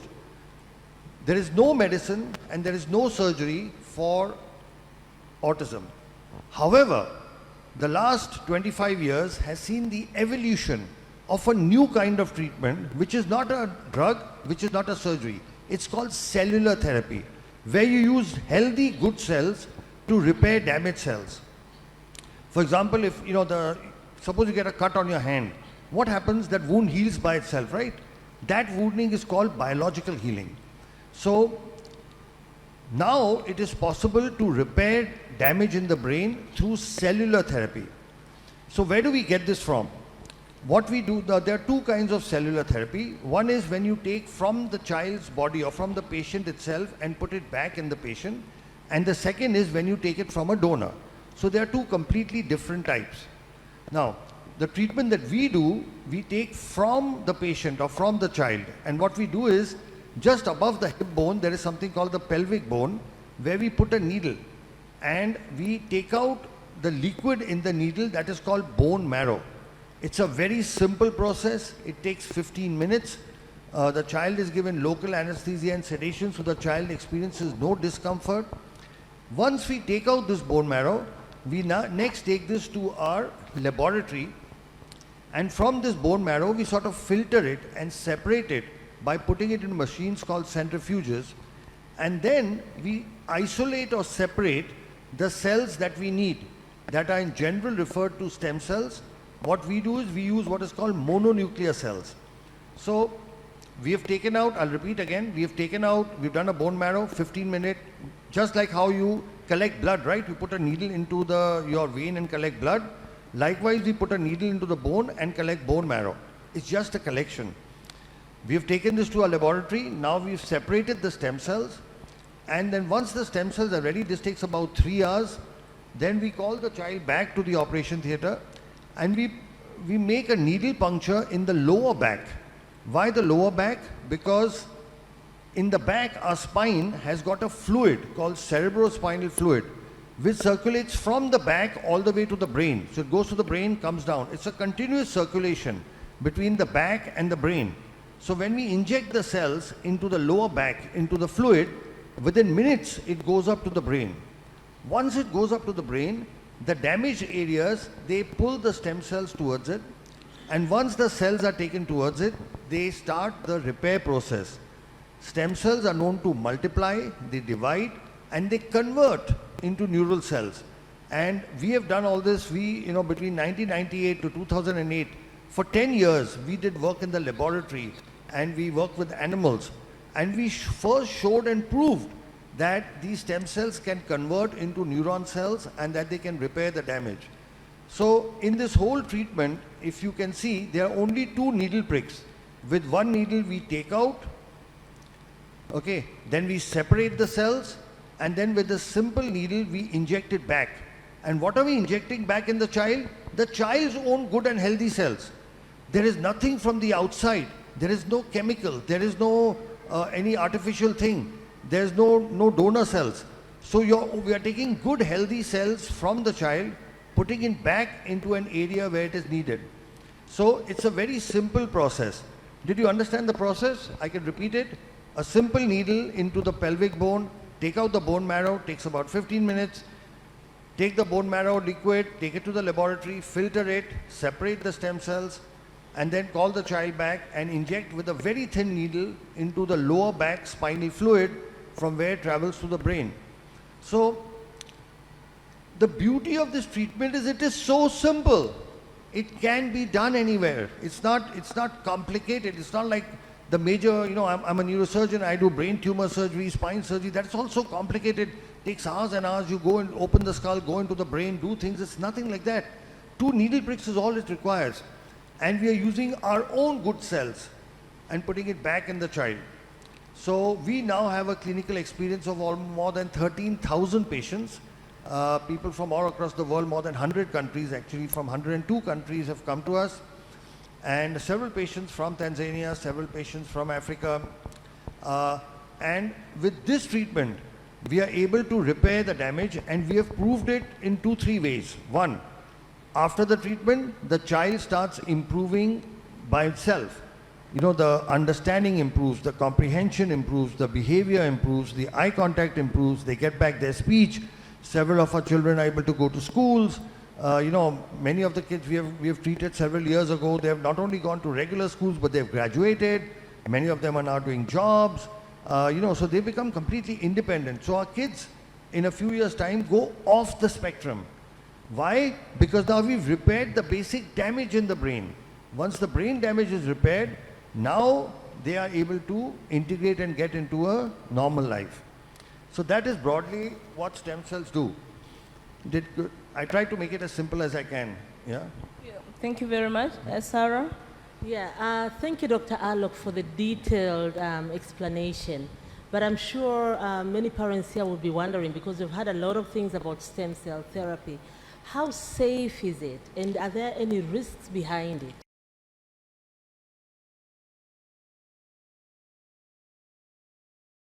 So that's the most wonderful thing about the treatment. It is 100% safe. Why? Because we are not operating. We are doing just 2 needle pricks. With one needle we are taking out, with one needle we are putting back, and we are using the child's own natural healthy cells and putting it back. So there is no danger or no risk. Now the only possible risk, and we have published this as well, is in children who have epilepsy. Epilepsy is convulsions, you may be aware, where there is a past history of epilepsy. In 3%, it's a small ratio, but it's 3% of the children can develop epilepsy after the treatment. But if it does happen, it is treated with medicines and it can be controlled. This risk is not there in children who don't have epilepsy. So in children who have epilepsy, there is this 3% possibility. Otherwise, it's a completely safe treatment. We have a 0 risk of infection. We have no patient so far who's become worse than what they were before. As a parent, your main issue will be, my child should not become worse than what he is. So about that, I give you an absolute guarantee. And they're very strong words. A guarantee that a child will not become worse than what he is. He will not lose any skill that he already has. He's only going to improve. My question following that, again, thanks Sarah for that excellent question. I think that puts a bit of anxiety down. But in what age groups do you get the best results? Or who is the youngest patient? What's the age of the youngest patient you've developed with, you've dealt with?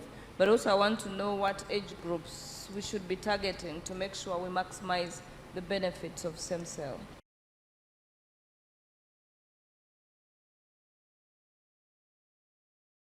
That's a very, very good question.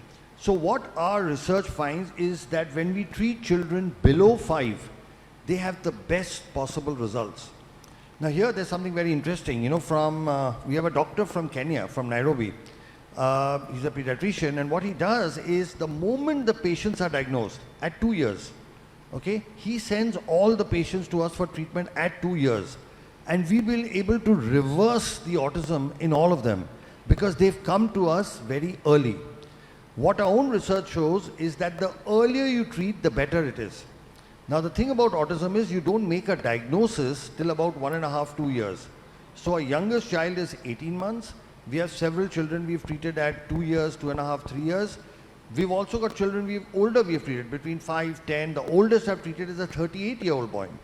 So now there is a wide range, but like in any other, you take any other disorder, any other, what we don't consider autism a disease, by the way, so I don't want to compare it, but any other disorder, the earlier you treat, the better it is.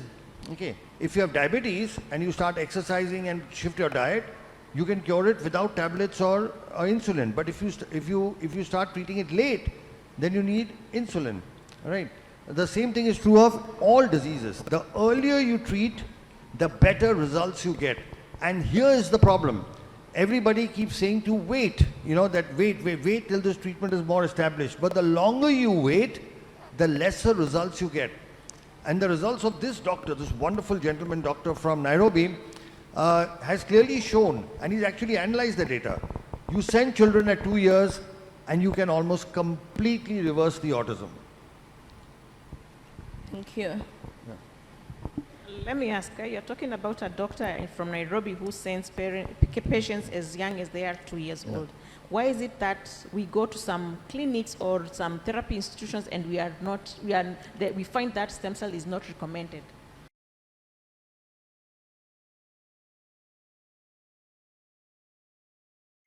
Okay, that's a very interesting question. See, I'll tell you, and I say this openly, I don't mind saying it, all of us in Asia and Africa have what I call a colonial hangover. They're very strong words. What do I mean by that? When a doctor from the Western countries, from America, England, with a tag from Harvard, Oxford, Stanford comes, all Asian and African doctors start believing in them. All right? But when work comes from Asia and Africa, we don't believe in our own people. Now, stem cell therapy has evolved in the East.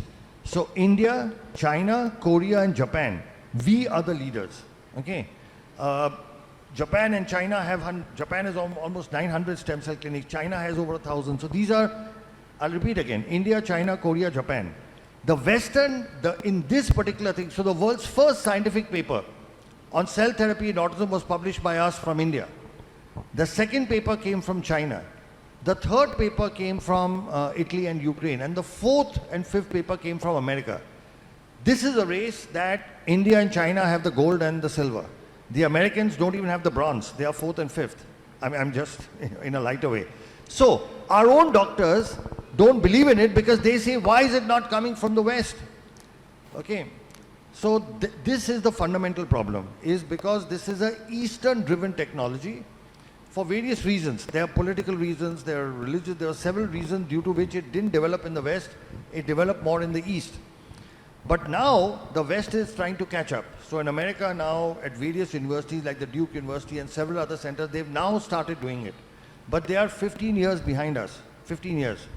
So once now they start doing it, trust me, your own doctors will start recommending. once the results start coming from America, they will start believing it. There are a couple of other reasons as well. One of them is that a lot of developments in the medical world are driven by the pharma industry, big pharma. We know that. We saw what happened in COVID. It was, the big vaccine companies and all of that. Now, the treatment we do is not supported by big pharma because they have nothing to gain. In fact, they believe they have everything to lose. So the CEO of one of the biggest multinational companies told me, Dr. Sharma, you are an existential threat to us. I said, why are you saying that? He said, if you make everybody okay, who will take our medicines? Do you understand? Right now, children with autism have to take a lifetime of drugs. A lifetime of drugs for hyperactivity, for so many issues. When we treat them, they stop taking the drugs. So do you think the pharma industry is going to back us? They will not. Like the words he used, it's an existential threat. Right? So I'm not saying they're actively opposing it, and sometimes they do actively oppose it, they do a lot of things, but it doesn't have the support, So in various medical conferences and things, if the pharma companies are backing it, they won't even permit lectures on stem cell therapy. So these are a couple of the reasons. One, it's East driven, and second, it doesn't have backing from big pharma. Did that make sense? Thank you so much. And again, following that, the big pharma, I've heard that the US Food and Drug Authority has not yet approved stem cell therapy. Oh. Is that so? And what have you That's done very about interesting. it?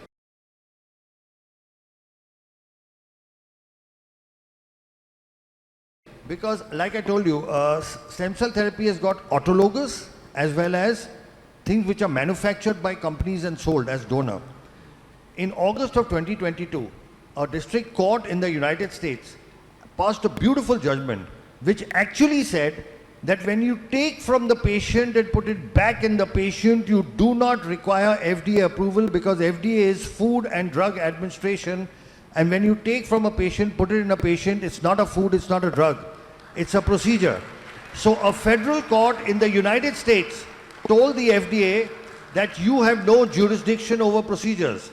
So now the whole question, it's not US FDA approved, is an irrelevant question. I'll give you another example. It's like the difference between you take an orange and make homemade orange juice, or you make canned juice, Tropicana or whatever you get here. Okay. Now to sell Tropicana, you need permission, right? You can't go through without. But to make homemade orange juice, you don't need permission. Right? Do you need permission to make homemade orange juice? So when you take from the patient, put it back in the patient, our Indian courts have said that. In 2019, our Indian High Court said that only for stem cell derived products when you're using, you need a license. That's, the words were stem cell therapy is permitted. And a recent court judgment, because there are people who oppose this work. Just 1 month ago, they actually specified for autism. And the High Court of Delhi and the Chief Justice gave this judgment, said that this treatment cannot be discontinued. Okay, and actually spoke of patient rights. So in India, fortunately, our government has made this distinction very clearly. The equivalent of our FDA has said very clearly, if a company manufactures and sells something to doctors, that is a product, it requires a license, like you require a license to sell canned orange juice. Our government says if you're a doctor doing it in the hospital, you do not require to take permission because it's a procedure. Procedures don't have an approval pathway. A product has an approval pathway. They are two separate things, a product and a procedure. So this is something which the Indian courts, the Indian government has said for a long time. Now the American court has also said the same thing. It is here that national leadership makes a big role. For example, our Honorable Prime Minister, Sri Narendra Modi ji, he is a big supporter of stem cell therapy. When he became Prime Minister, in his first address to Parliament, as to what his government will do, they included 5 areas where they will focus on research, and one of them was stem cell therapy. The other was nanotechnology, thorium research, but one of them was stem cell therapy. When he went to Japan, Honorable Prime Minister Sri Narendra Modi took time off and went to the stem cell laboratory of Professor Yamanaka, who won the Nobel Prize for his stem cell work. We are very fortunate and blessed that the Honorable Prime Minister Sri Narendra Modi ji has written a personal introduction for a book that we have authored. There's a book that myself and Dr. Nandri have authored on a disease called muscular dystrophy. And Sri Narendra Modi ji has written an introduction for that book. So what happens is, when you have the national leadership on top supporting something, it gives courage to the doctors to go ahead and practice it. You know, the Honorable Health Minister Mullen was asking what needs to be done before the equipment, okay, before the infrastructure.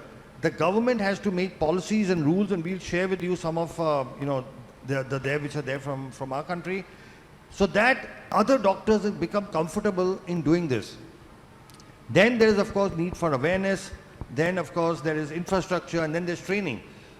And like I said, training is something we offer at no cost at all to different, we already do it. You know, we already do it for people from different parts of the world. Another thing, since we mentioned Prime Minister Sri Narendra Modi ji, he did something very, very interesting.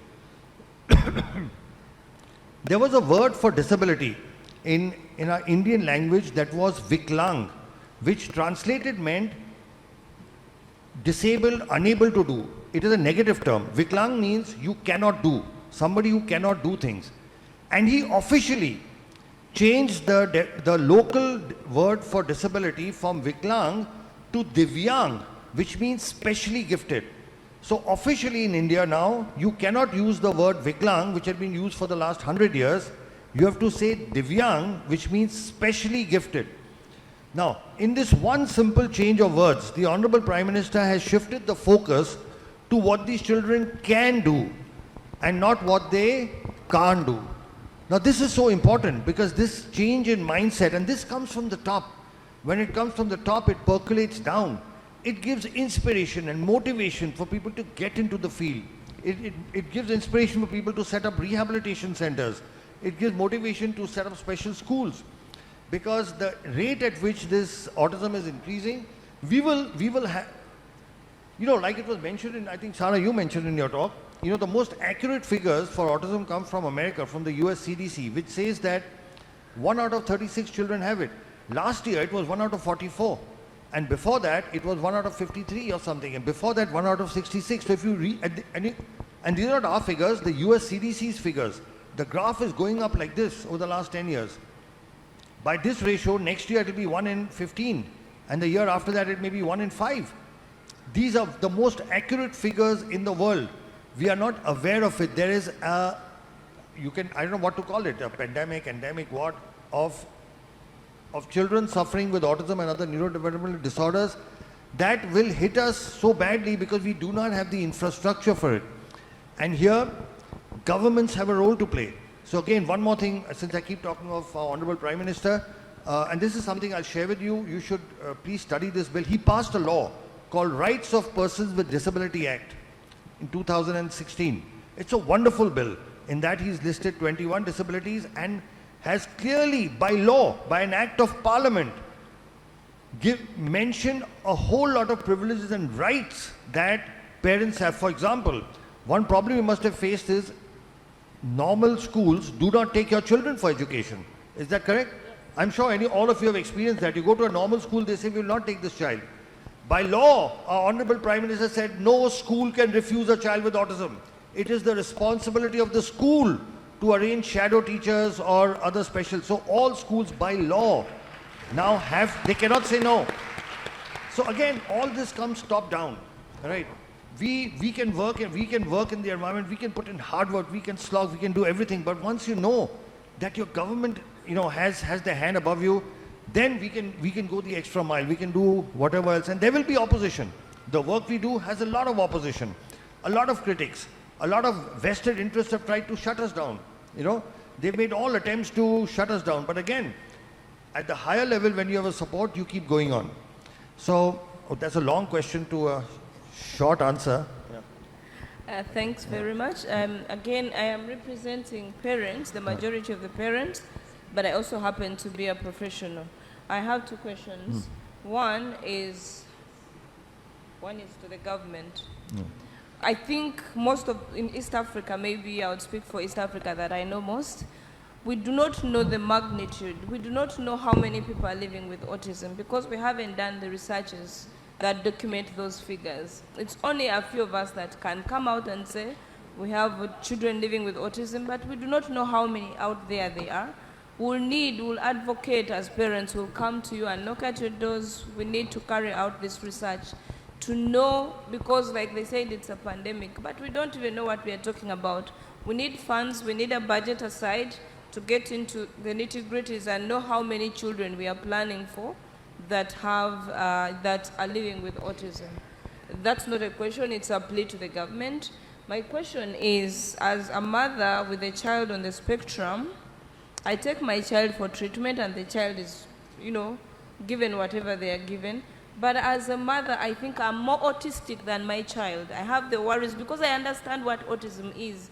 And I worry about the future of this child. Do you have anything for us as parents to also manage those symptoms that we display of anxiety, of depression, of hyperactivity?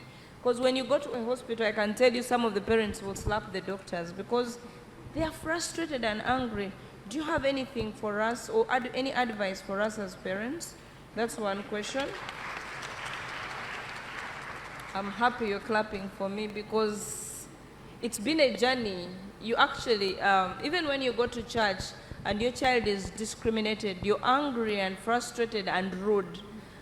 Then the other is, what is my role in all this you're talking about as a parent in the management of this autistic child?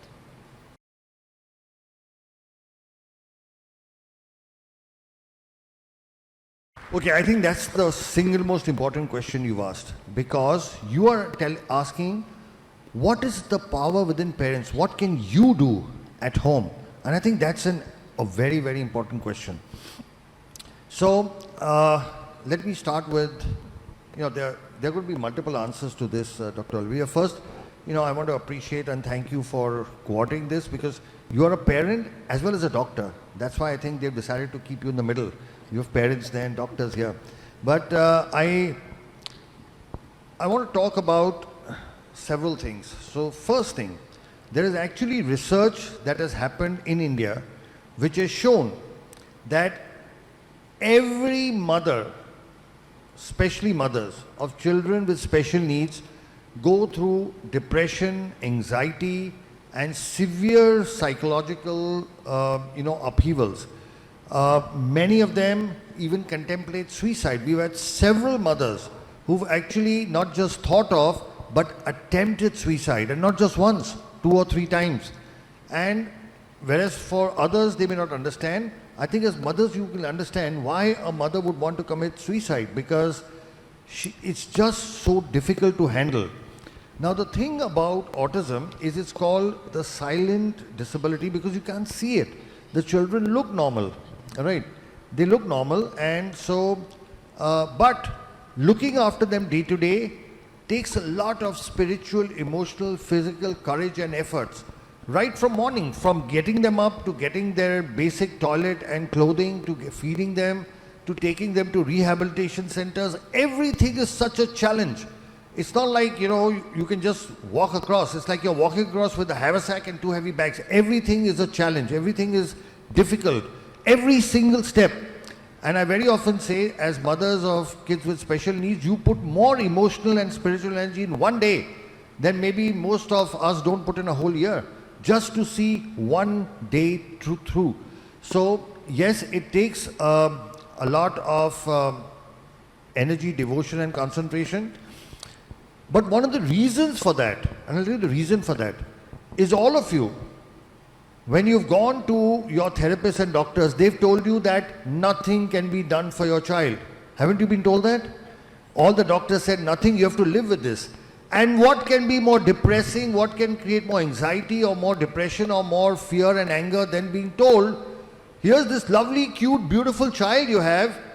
The whole world has advanced so much in science and technology. We are sending rockets to the moon and Mars. Then why can't my child be helped? Okay, so that is at the bottom of your frustration, anger, hurt and pain. And here I am to give you good news that that's no longer true. Okay, today we have medical science, medical technology that can actually reverse autism. We've treated several thousand children of that. Our work is published in scientific papers. So today, there is technology available. It's not available in Africa, but it is available outside. And I'm sure soon, with the support of the Honorable Minister and other senior people, this should be available here as well. So earlier, if you were in a dark tunnel with no light at the end, now there is light at the end of the tunnel.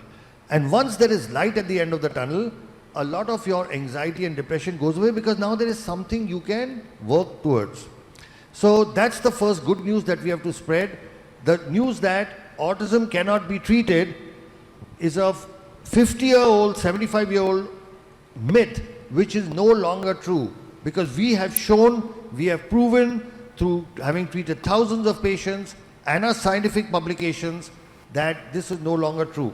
Now, a few things I must tell you from what we have learned from, by the way, we learn much more from parents than we, read from any book.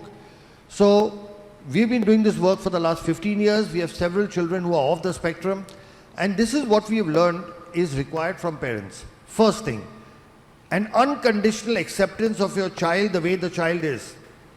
Okay, what happens is we ourselves start thinking that a child is less than, that there is a child is not adequate, there's a problem. See, suppose your child had appendicitis, or he had a stone, or he had some lung problem, or even if he had a heart problem, would you think your child is less than? No. You would think you have a normal child who has a medical problem. Yes or no? Let's say your child had a hole in the heart. You don't think there is a problem with your child. You have a normal child who has a hole in the heart. Okay, you fix it. But when a child has autism or a child has cerebral palsy, we think there's a problem in the child. Now, so that's the first thing you have to change. Our children are different. They are not less than. I'm repeating it in reverse. Our children are not less than. They are different. Just like somebody can be tall and somebody can be short, somebody can be fair and somebody can be dark, somebody can have black eyes and somebody can have blue eyes. Some people have brains like us and some people have brains like our kids with autism. That is the only problem, and that is something which can be fixed. So the first thing we have learned is we have to accept our children the way they are. In no way be embarrassed or ashamed or look at them as less than. Be proud of what our children are accomplishing despite their limitations. Step one. Step two, what we have learned is the importance of family. Nobody talks about that. All right? What we have found is when the family works together as a solid unit, the children tend to do much better. Very often what we find is the entire burden comes onto the mothers. And here I'd like to address the fathers in the audience, if there are any fathers, that the father has a very important role to play. See, majority of kids with autism are boys. There's a 4:1 ratio. And as I'll address all the fathers. When we were small, who did we look up to? We looked up to our fathers for behavior, right? The mother was for love, affection, food and all that. We always looked up to our fathers. Kids with special needs also look up to their fathers.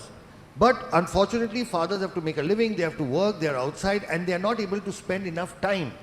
What we have found is that when fathers spend time with autism boys, the kids recover much more and much faster.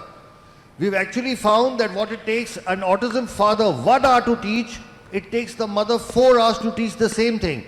Not because the mother is not a good teacher, because the children learn faster from their father. So we have found that family is the single most important thing, and that kids whose families are supportive when they work as a team. Who wins a cricket match or a football match or a hockey match? The better team. And the family is also a team. And when the family works in sync, with the mother doing some things, the father doing some things, the other brothers and sisters doing others, grandparents have a very important role to play.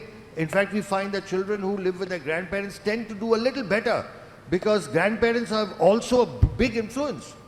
Our Honorable former Prime Minister, grandparents have a very important, we've actually found this, that kids who stay in joint families with their grandparents tend to do overall better, because a grandfather's love and a grandmother's love and the teaching is different from, I'm not saying it's better or worse, it's just different. So family as a unit is extremely important, So I spoke of unconditional acceptance, then I spoke of family working as a unit with fathers needing to give time. We do everything else. You supply your child with all the money and all the facilities, and you pay for everything. but what your child needs is your time. If you can just keep 2 or 3 hours aside every day for your child will do very, very well. Then what we have found is, from a medical point of view, if you take a combination of our cell therapy, hyperbaric oxygen and rehabilitation, we find that this helps in getting the children to a normal life much faster. Now, what is the role of all of this? The brain is like a computer. A computer's got hardware and a computer's got software.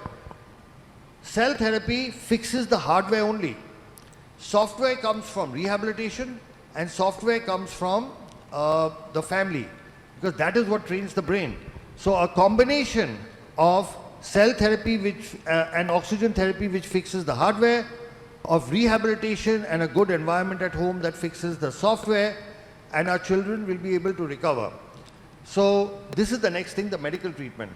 Then, apart from this, there is something very special we found. We found that almost all these children have some special ability or the other.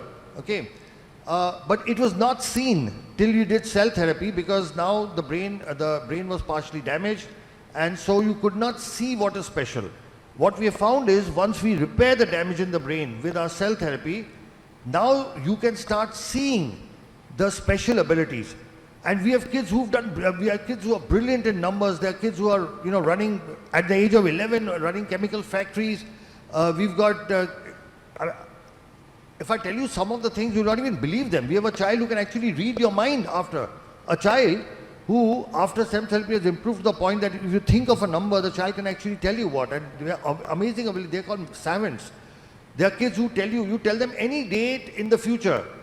Any date, you say 23rd July 2030, and they will tell you in an instant what day it is. It's Wednesday. And I don't know if you know, but Elon Musk, the world's richest man today, had autism. You can Google him. He talks about his autism. But this man changed the world. Albert Einstein had autism. Okay? But this man, and he could not read, he could not speak or read or write for very late in life. And then this man changed the world. Several of our tech geniuses, they don't have autism, but they've had difficulty in studying, learning, like Bill Gates, Steve Jobs. They never graduated from college, all right? But these are people who changed the world. Leonardo da Vinci is believed to have had autism. So these are exceptionally gifted people. So the one thing that you have to do, see, you are talking about bringing your children to normal. I'm saying once you get, they do exceptional things. They do the most brilliant things. And that is proven by already. Look at Elon Musk. He talks about his autism. He doesn't hide it. He says he had this, but he changed the world. So we have to change our thinking. Instead of looking at what they can't do, we have to look at what is special about them. Like what our Honorable Prime Minister said by changing the name. He said, don't look at what they can't do. Look at what is the special gift in them. So with this combination of things, like I said, unconditional acceptance, the family working as a unit, the medically, a combination of cell therapy, hyperbaric, along with rehabilitation. And rehabilitation, like Dr. Nandini said, needs to be comprehensive. You need to be able to do all the rehab. You can't just do one. People think they go to just one specialty and my child will be okay. No.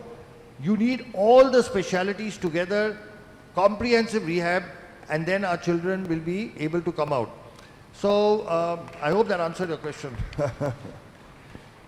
Yes, so maybe, wow, this is like a ray of new hope. Yeah. I'm sure all the parents here, some of them who might have lost hope, but with everything that you've explained, it's actually truly inspirational. So my question is, you've spoken about stem cell therapy, and I'm sure in the minds of many parents, they are wondering, wow, it's expensive going to India. Before even you think about how much the operation cost, you think about even the air ticket and the flight and accommodation and everything. So is there any plan to bring this in Africa?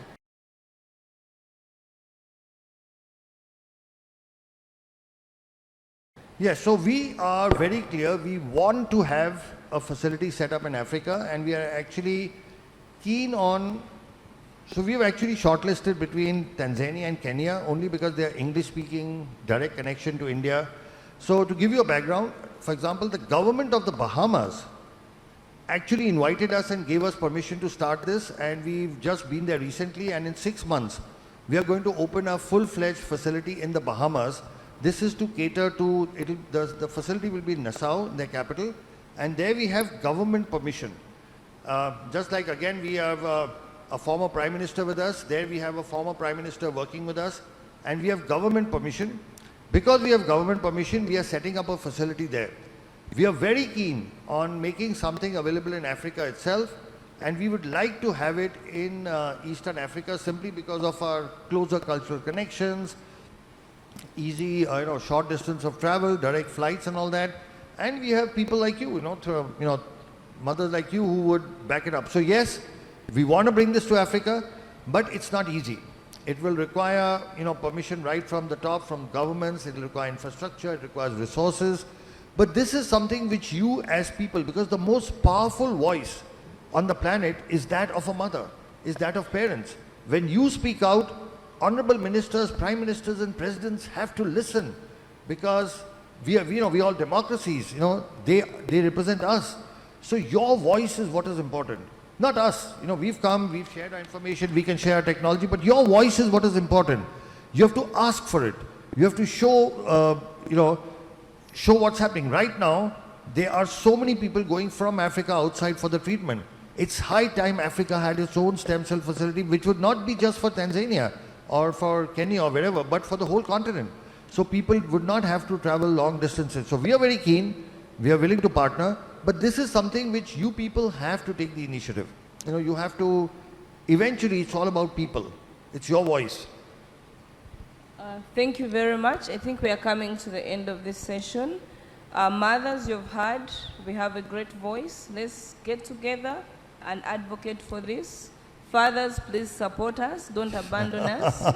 Be with us. This is a journey that we have to walk together. And there is hope that we can say bye to autism, but only if we put in our every energy to support these children, seek the available treatment options. I think we can say bye to autism for the most part. Thank you so much, our able doctors. I think you've given us a lot of hope. You've explained a lot. You've allayed our anxieties. I think now it's on us to follow what you've told us. Thank you so much, Dr. Aurelia. Thank you so much. I really appreciate the fact we have 3 mothers from 3 East African countries. Kenya, Tanzania and Uganda on this platform. So I think you represent all the mothers, not just of East Africa, but of all of Africa, all right? And if you take the initiative, trust me, believe me, the power of your voice is a force of nature. It cannot be ignored, okay? And a mother's voice does something. It reaches out to people. It touches people. And we've actually seen that in our country as well. When we had, different situations, when we had mothers speak up, everybody heard them, okay? More than doctors speaking or hospital speaking. So I just want you to know the power that you have within. The same power and energy that you've used to bring about improvements in your kids, that could now be extended to all the kids of the continent.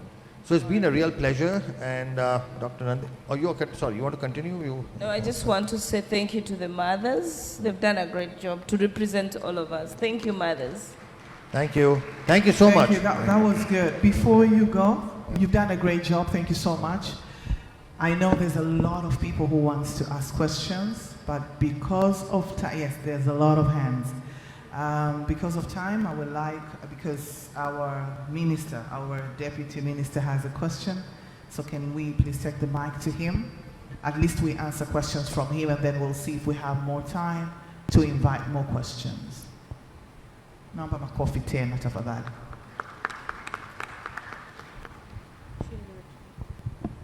Karibu sana mheshimiwa. I don't think it is a question, it's just good news perhaps. He said, I know Professor, he said about the PET-CT scan, if we have in the country. Yes, we have. It is in Ocean Road, okay, our Cancer Institute. So actually last month they completed it to connect it so that it can start function. We expect this month it's starting to work. Very good. Yes, so we have that. So it's a good news to the parents when we are talking about PET-CT scan now we have in the country. Another thing is hyperbaric oxygen machine, you said. Yes, we have it in Muimbili. Yes, in 2 weeks it will start functioning. So we are working with the professor so that we can see, so that it can accommodate everything you want. You were saying if it can accommodate everything, but if not, we can make sure that it will accommodate. But we have those two things, then now we remain with issue of, yes, we are doing bone marrow transplant. Yeah. Please, perhaps the professor can explain a bit.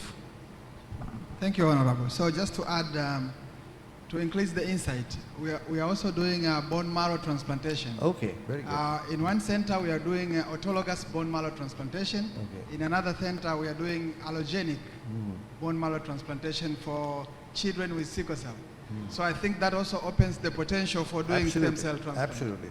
Yeah. So all the technology is there. We Yes. just need to put it together now. You know?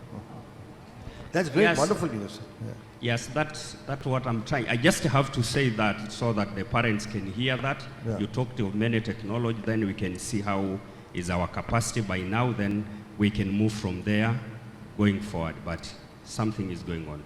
Thank you. Thank you so much.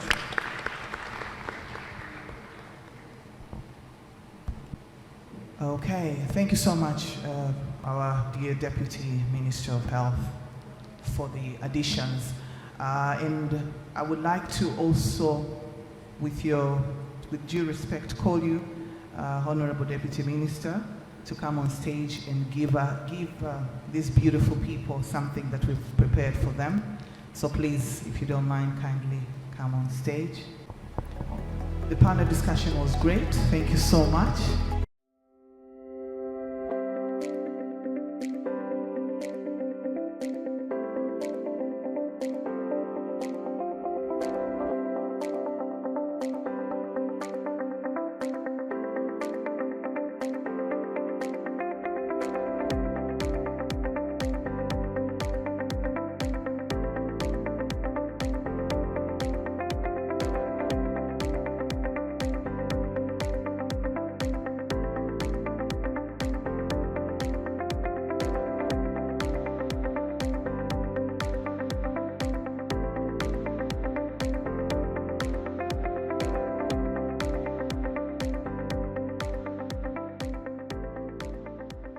My name is Geoffrey Ekongot. I'm the chairman of Autism Society Uganda. It's an honor to be here and to play this role on the International Day of the World Disability Day. I now take the honors to welcome Tom Land. But before I welcome him, Tom Land, also known as Thomas Land, was diagnosed with autism at 13 years old. Since accepting his diagnosis, Thomas has been recognized as an author, speaker, and emerging leader in the autism community.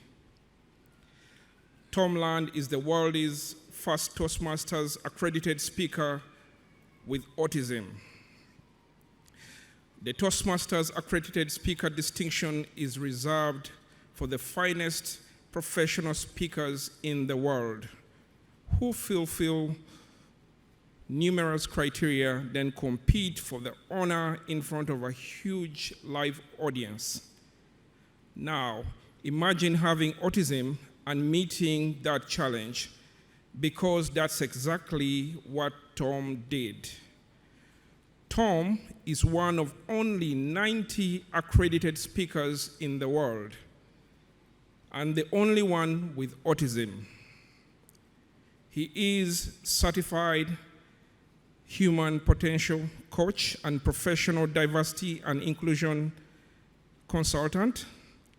He is poised and ready to share his positive energy and inspiring messages as an end keynote speaker, corporate trainer, and consultant to organizations across the country. He also spoke on the TEDx stage to impart wisdom and inspire others with his talk titled, How to Come to Life. He is the author of the award-winning bestseller, Come to Life, your guide to self-discovery, and recently published his second book, My Glass is Full, Stories of Putting Mental Health First. He recently set a Guinness World Record as the world's oldest person with autism to finish a full Ironman triathlon. I once again welcome Tom Land to present his topic, Come to Life, Preparing for the Transition and Your Future. Mr. Tom Land, you're welcome on stage.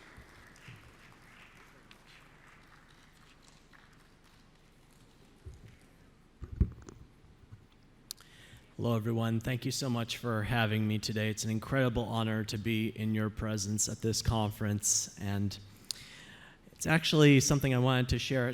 I have a bucket list, 101 things I want to do before I die, and one of them is to give a keynote at an international autism conference. So with this speech, check. This is also my first time in Africa, and I've now visited every continent in the world except Antarctica, so if anybody knows how to get down there, see me after the speech. I want to break the ice with a quick question. Tanzania or Tanzania? Applause if it's Tanzania. Applaud if it's Tanzania. You know, I've heard both pronunciations, but I've always wondered, is there a right or is there not? But even though we have different opinions or perspectives or pronunciations, it's all talking about the same thing. And I want to keep that in mind as I go through this presentation with you today. And may it unite us in our work. Next slide, please. So you heard a little bit about my accomplishments, and interestingly enough, when I was younger, I didn't talk for about 6 months. But by the time I started talking again, I could read, I could write, I could spell. I was like a sponge full of water, just ready to be run out. And I was ready to get a whole lot done with my life. And I've gone through a number of trials, and tribulations, and triumphs. But each of these accomplishments that I have has a deeper, bigger meaning to them. And I'll be sharing what those are about. And you may notice at the bottom there that you heard about my Ironman record. 6 weeks ago, I broke my own record. I did another full Ironman, so I'm a year older, and I'll be put in the Guinness Book of World Records again. And for those of you that don't know what an Ironman is, I know my metric system, 3.8 kilometers of swimming, 180 kilometers of biking, and 42.2 kilometers of running back to back to back in under 17 hours. No easy task, particularly for someone who is subject to sensory overload and stomach matters. I had to manage all of those elements, and I just kept on going, and I crossed that finish line. Next slide, please. Now, for professional keynotes, I know some of you may require objectives, so I want to list them here. And I hope you'll see that what I speak about today can apply to just about anyone, particularly as they prepare for what life is. If you go to the next slide, please. I have a meaning of life that I'd like to share with you today, because there have been several individuals with meanings of life, Monty Python, if you follow that particular comedy series, religious leaders, philosophers.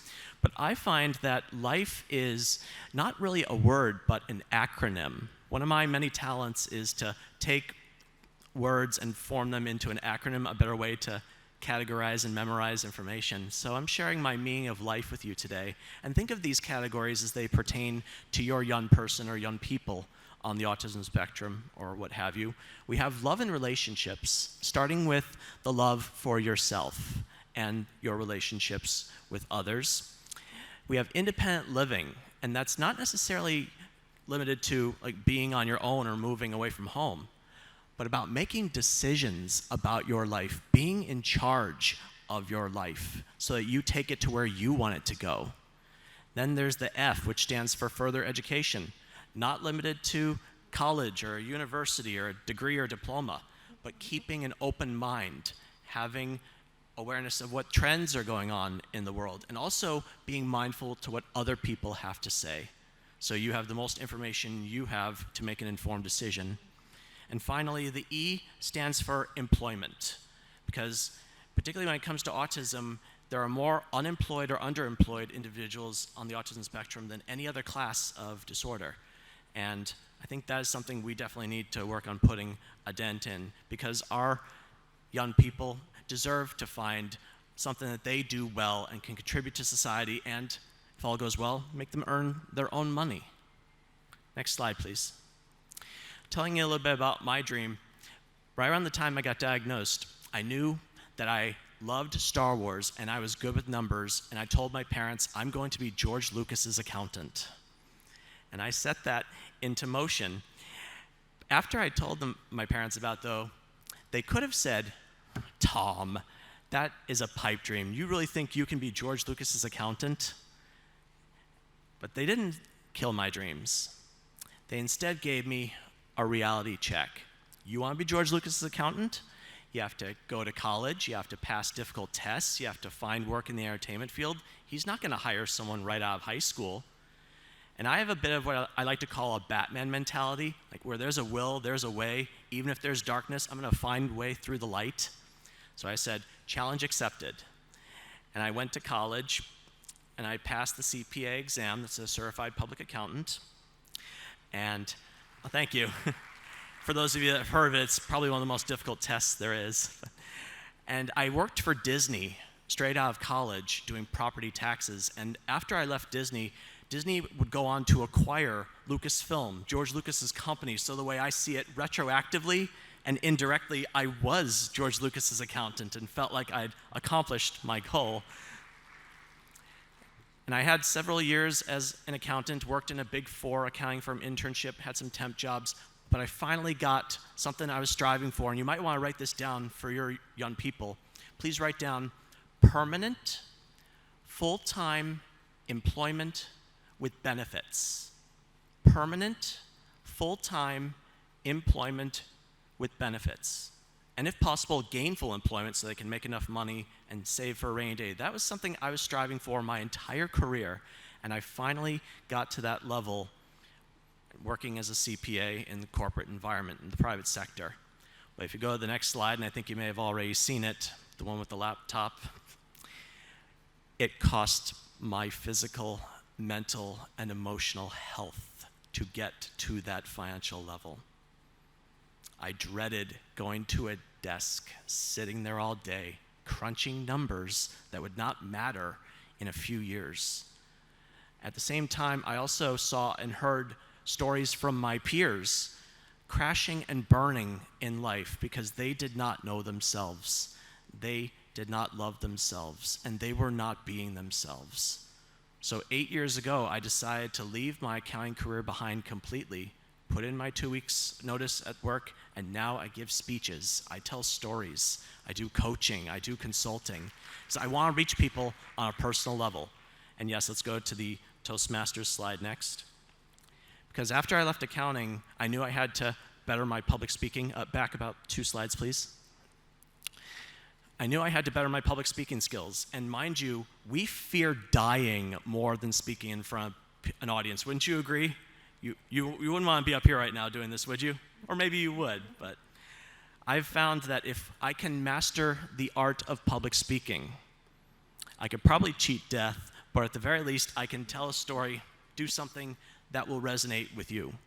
So the Toastmasters organization has an accredited speaker program designed for those that have mastered the art of public speaking and apply it to a particular trade or line of work.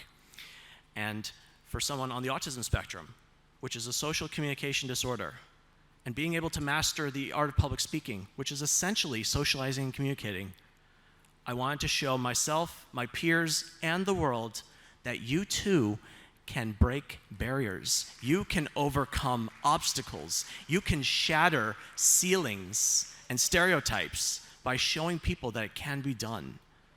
So thank you. So that's why I went for the accredited speaker designation.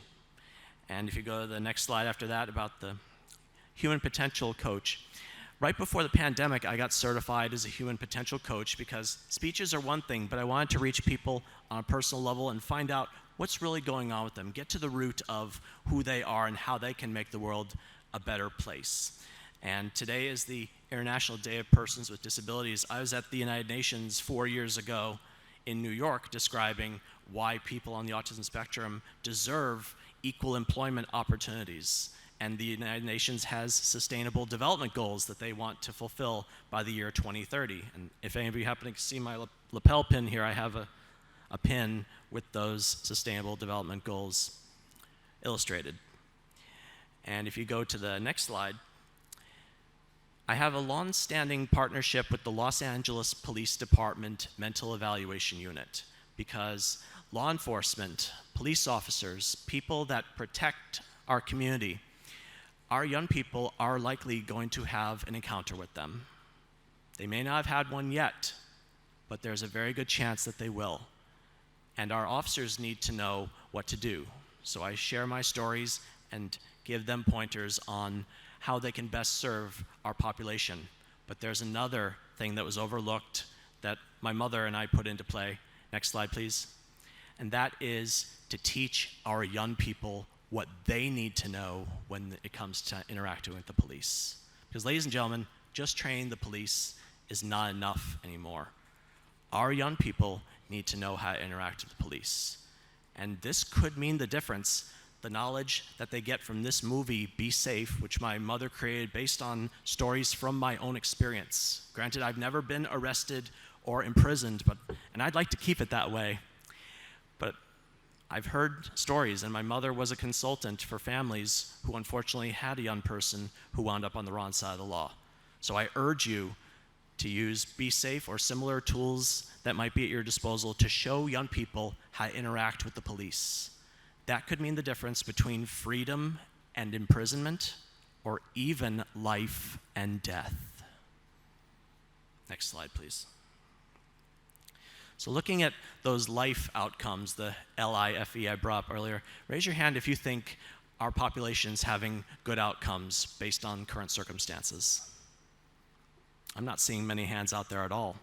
And that's kind of the point, because if you go to the next slide here, particularly when it comes to becoming an adult or accepting a high school diploma, those seem to be, at least in the United States where I come from, the things that make the services amongst our young people just disappear. They fall off that cliff. They were getting services in school, but once they become a legal adult or get that high school diploma, it's like, you're on your own, goodbye, good luck. And that's not right. Because if anything, autism does not disappear when you turn 18 or get a high school diploma. If anything, adults need more services than most. They need that support. It is a lifelong condition.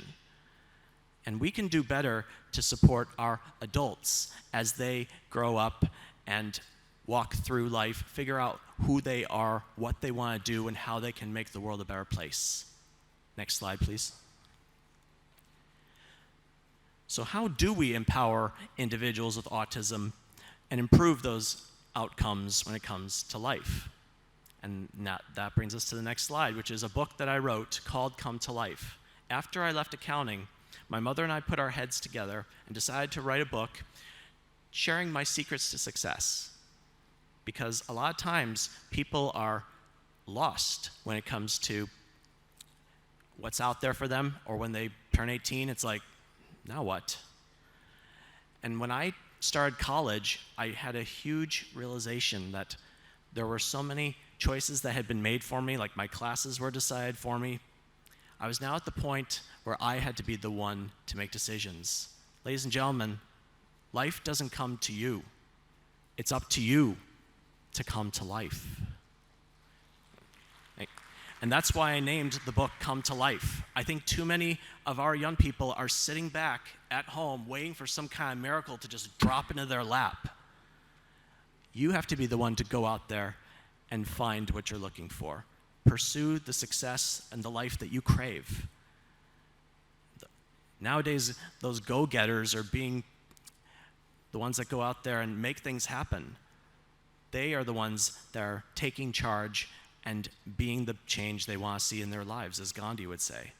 So I explained to my peers in the chapters of Come to Life, which I'll be going over with you today, how they can be their best selves.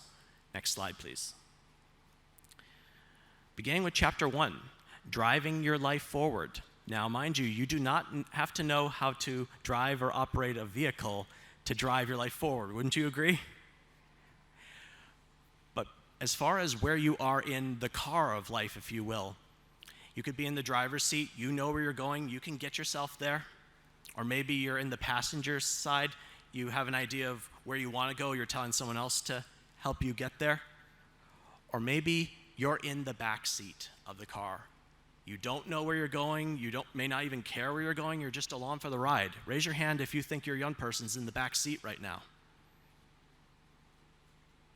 Okay, we've got a few people, but really what Come to Life is all about is about getting our young people out of the back seat and at least into the front so they have some say in where their life is going. That is the foundation for success. Next slide, please. Now, one of the first questions my mother asked me as we were getting this book together, she asked me, if you could tell your peers one thing, what your secrets to success are, what would it be? And I said, know yourself, love yourself, be yourself. That's a mantra. Yes, thank you. That's a mantra that I created and I live by to this day. And we have a term in our family called video talk. When I say something I heard in a movie or a TV show, and my mom asked me, was that video talk? Did you hear that from somewhere else? I said, no, that came from up here and in here. And it's what my message is to my peers, and I think the world as a whole. Know yourself, love yourself, be yourself. That sets the tone for what comes next. So as far as driving your life forward, and then we get to the 3 elements of that mantra. Next slide, please. Starting with knowing yourself.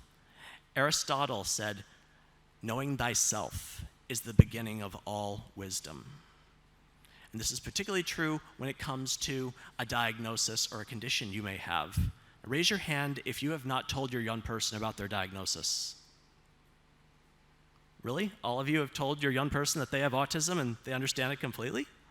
That's pretty impressive. But in some cultures, they do not tell their child about their diagnosis. There could be many reasons for that. Parents might be in denial. They think it'll crush the kid's spirit or self-esteem.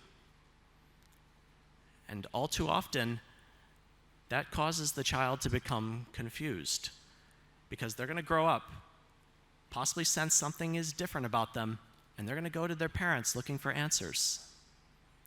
What's going to happen then? And if the parent knows about it and doesn't tell the child about it, how's that going to help the relationship or the family dynamics?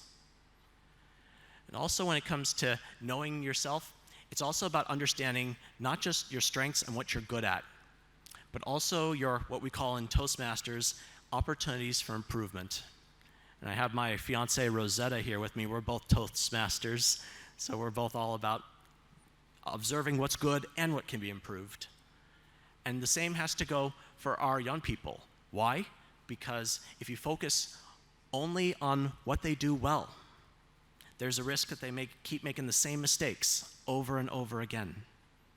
On the flip side, if you only focus on where they fall short, they may never find out where they can truly thrive, what they are really good at, and what they do better than anyone else on the planet.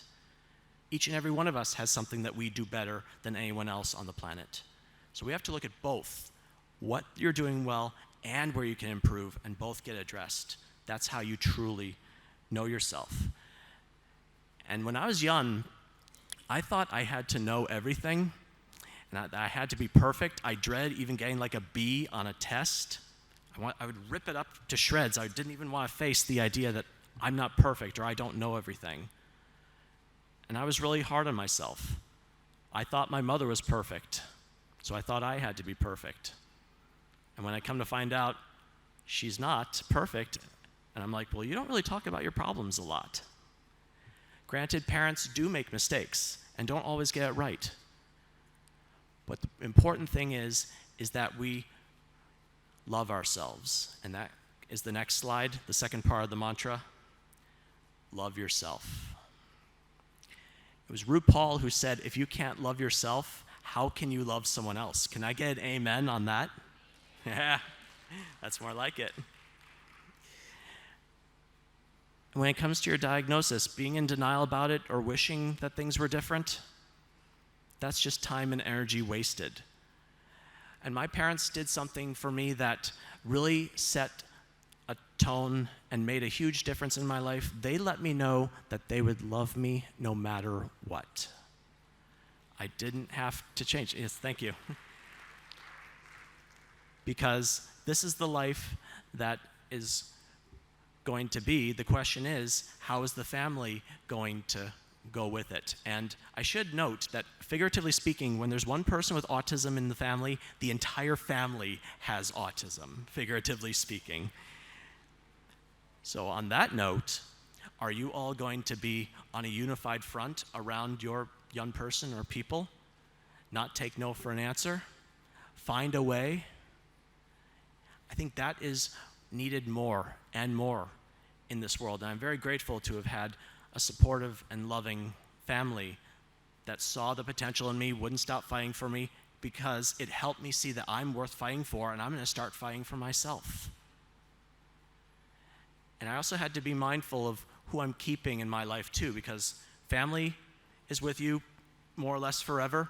But when it came to making friends, anybody here ever been told or had someone say to them, I'll be your friend if, or if you do something for me, I'll be your friend? Do you think that's unconditional love, or that's a real friend? And do you think our young people would question that and think, something may be up here? So we need to be mindful of the company we keep, and also see how we can give back to our community, particularly for those that might have difficulty finding and keeping a job. Community service, volunteering in nonprofit organizations, I did that for a number of years. I still do it to this day, and I make a difference. So being able to give back to your community is another part of loving yourself. And something I had to be mindful of is I grew older and had to weed out those people who maybe not were true friends or wanted me to be something different. That brings me to the third part of the mantra, if you go to the next slide, which is be yourself. It was Coco Chanel who said, beauty begins when you decide to be yourself. And this gets a little bit controversial at times, because each and every one of you, I imagine, has some kind of idea or vision as to what your young person's life might be like or look like. The question is that what the young person wants? Is that being who they truly are? Or is their authenticity being jeopardized a little bit? Because, mind you, I wanted to be an accountant. My family supported that. And everyone seems to have these suggestions about how we can be better people on the autism spectrum. But it kind of begs the question, why not just like us for who we are? Yes, we have the option to hear what you have to say, but it should be our decision on what we do with that information. And if, like me, you understand the value of input and how it can help you become your best self, there's being yourself and there's being your best self, that could make a difference too. And a lot of times, I know when I was younger, I wanted to please others. I wanted to not rock the boat. I would kind of take people at their word or think people had my best interest at hand. I was a little too trusting, and that came back to hurt me a few times. So at the end of the day, I decided I'm going to hear what people have to say, but I have the final decision, and they should be willing and able to respect that. Wouldn't you agree? So as we look at our young people and their lives, ask yourself if you're letting them live the life that they want to live. And if they don't know what that is, what kind of life they want to live, maybe they need more guidance on what that is and what kind of options are available to them. Which brings us to the next chapter in Come to Life. Next slide. Finding your niche, or niche, depending on your pronunciation preference. Because a niche is a little hole in the wall where a piece of art or statue fits right in. And each of our young people deserve to find a place where they fit in, where they do well, where they can shine, and their talents can be put to good use. Unfortunately, not everyone seems to have all the opportunities to go out there and find out what that niche is. Whether they're staying at home, could be by choice or not. And even in today's virtual world, sometimes going into a virtual chat room or where the action is, that's part of finding your niche. And also understanding that as we grow older, our niches, where we fit in, change over time as well. And speaking of change, it's happening all around us. Like, I'm not the same person I was 5 years ago, 5 months ago, or even 5 minutes ago. So the change is happening all around us, and I think there's a lot of resistance to it, or like you want to fight the elements and not want things to change, everything to be constant, predictable, and unchangeable. But ladies and gentlemen, what if I told you the only constant, predictable, unchangeable part of our lives is change? That is what's going to be happening whether you choose to accept it or not. So with that being said, finding a way to let change or make change work in your favor, find ways to adapt, change, evolve, grow, and see where that can take you. Let's go to the next slide, chapter 6, find your voice. Find your voice, and more importantly, use your voice. Wouldn't you agree? You could find your voice, but if you're not using it, not doing its purpose, right? As I mentioned earlier, accepting that you must be the change you want to see in your life. Now, by a show of hands, in meetings such as IEPs that you may have with your young person, raise your hand if your young person is not present at these meetings about their future. Okay, so a few of you may not have your young person present at meetings about their future. Well, getting back to that car example, not having them present at the meeting, that's like them not even being in the car at all. Wouldn't you agree? It's like taking them, getting them out of the seat that they're in, leaving them on the side of the road, and you driving off without them. And they may or may not have the tools to call an Uber or follow you or catch up or call for help. It's like leaving them in the dust. And parents, you are your child's voice now. Who's going to be your child's voice after you die? A family member? An elected representative? How about the young person themselves? And I want to really make sure that even those who may not or have difficulty speaking, they can still find a way to communicate. Just because someone isn't speaking doesn't mean they don't have something to say. Do you agree? Let's go to the next slide. Now, when it comes to speaking and reading, my mother wrote a book about reading comprehension called Drawing a Blank. This is available on Amazon, and I want to encourage you to have a look at it as far as in connection with further education. How people on the autism spectrum, while they can read the pages or the words on a page, they may not always know what the words mean or understand how it applies to life in general, or maybe a lesson to be taught. So that's something to be mindful about as you look at your children, your young people, looking to read, and more importantly, understanding what they read. Because that is a large part of being a productive member of society and understanding how they can better themselves as a whole. And let's go to the next slide. I'm starting to wrap up a little bit here. But the overall conclusion of Come to Life is I believe each and every one of us can be the hero in our own lives, particularly our young people. They have struggles, they have failures, but there are also successes and triumphs. And isn't that part of what being a hero is about? You fall down, but you find a way to pick yourself back up and keep moving forward. I know I had to do that when I was doing the Ironman triathlon. If you go to the next slide. I actually failed finishing an Ironman twice before I finally did cross the finish line for the first time. And I heard the other day that we need to walk the walk more, but I swam the swim, I biked the bike, I ran the run. And I actually want to pose a little bit of a challenge out there. See, I'm going to be 40 years old next Thursday, 40 on the 14th. So if there's someone, it could be in this room, maybe listening live now, or someone who hasn't shown themselves yet, I want to see if there's someone over 40 years old on the autism spectrum that can finish an Ironman and beat my record. So that's my little challenge I want to put out there into the universe. And I'm happy to give you some pointers of what you're in for. But I believe each and every one of us can be more than even we think we are sometimes. Because there were times I wanted to quit that race, but I thought to myself, there's someone who's going to see this finish and is going to put it into their survival guide, and they'll think, Tom went a little bit further, I'm going to go a little bit further too. Next slide, please. Because that victory awaits you. Yes, times are tough, there are struggles, you may not always get it right the first time, but what are you learning? What are you doing to change the circumstances, make things different or better the next times around? Each and every one of us can do better when we commit ourselves to that perseverance and the change we want to see.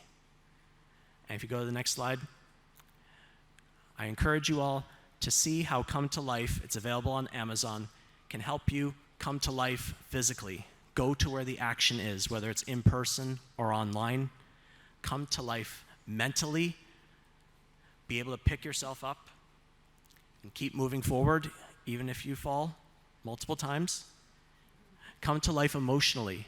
Take charge of your happiness and well-being rather than leave it in someone else's hands. And come to life spiritually. Not so much in the religious sense, but giving yourself to a cause or an ideal bigger and greater than yourself. That will help make the world a better place. Raise your hand if you want this for your young people coming to life, physically, mentally, emotionally, spiritually. That's what I like to see, all those hands. So next slide, please. I relisted those objectives for those that were interested in seeing them. And next slide, revisiting my life definition. I saw in a breakout presentation yesterday, it said, we must not prepare the road for our children, we must prepare our children for the road. Because I have a belief that the world is simply too big to change for one person or one small group. But look what we have here. One person, one small group can change the world. So I encourage you to go out there, give yourself to an ideal, put your young ones on the forefront, and let's create wonderful, beautiful lives for them. Next slide, please. So if you like what you saw and heard today, I am available for these engagements, and I'm pleased to report that a copy of Come to Life and My Glass is Full, my current books, went to our honored panelists while the photos are being taken. So I'm hopeful that those seeds will be planted on fertile soil so that that manual, if you will, that prequel to transition, that's what I like to call Come to Life, a prequel to transition to put our young people on the path to the best life for them. And my fiance and I are actually writing another book. Oh, go back one slide. My fiance and I are writing a book called They Said We Couldn't, So We Did. Making relationships work when the odds are against you. Because I do believe we have a story to tell. Our struggles, our successes are going to help see that people on the autism spectrum can and do get married and have relationships that last a lifetime. Raise your hand if you want that for your young person. All right. All right, and that brings me to the end of my presentation with the last slide here. Time and protocol permitting, I believe we have time for questions, if anybody has some. Thank you for your attention.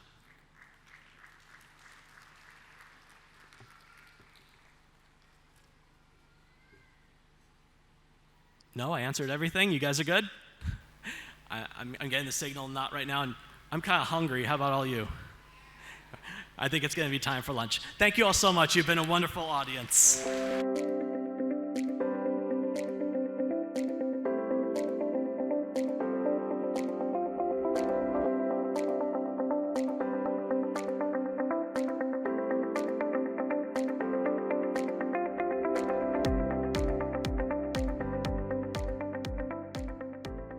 Thank you so much for watching the plenary session of ICANN Tanzania 2023 presented by Autism Connect. So to give you a brief about Autism Connect is an association of parents and professionals formed to disseminate scientifically validated information about therapies and treatments for autism.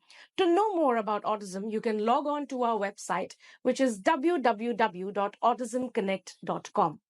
After 2 successful ICANN conferences, the first one being at Dubai and the second one being at Tanzania, we are now coming up with the ICANN conference at Canada, Niagara Falls. To know more about our conferences, you can log on to our website, which is www.icannconferences.com. Thank you so much.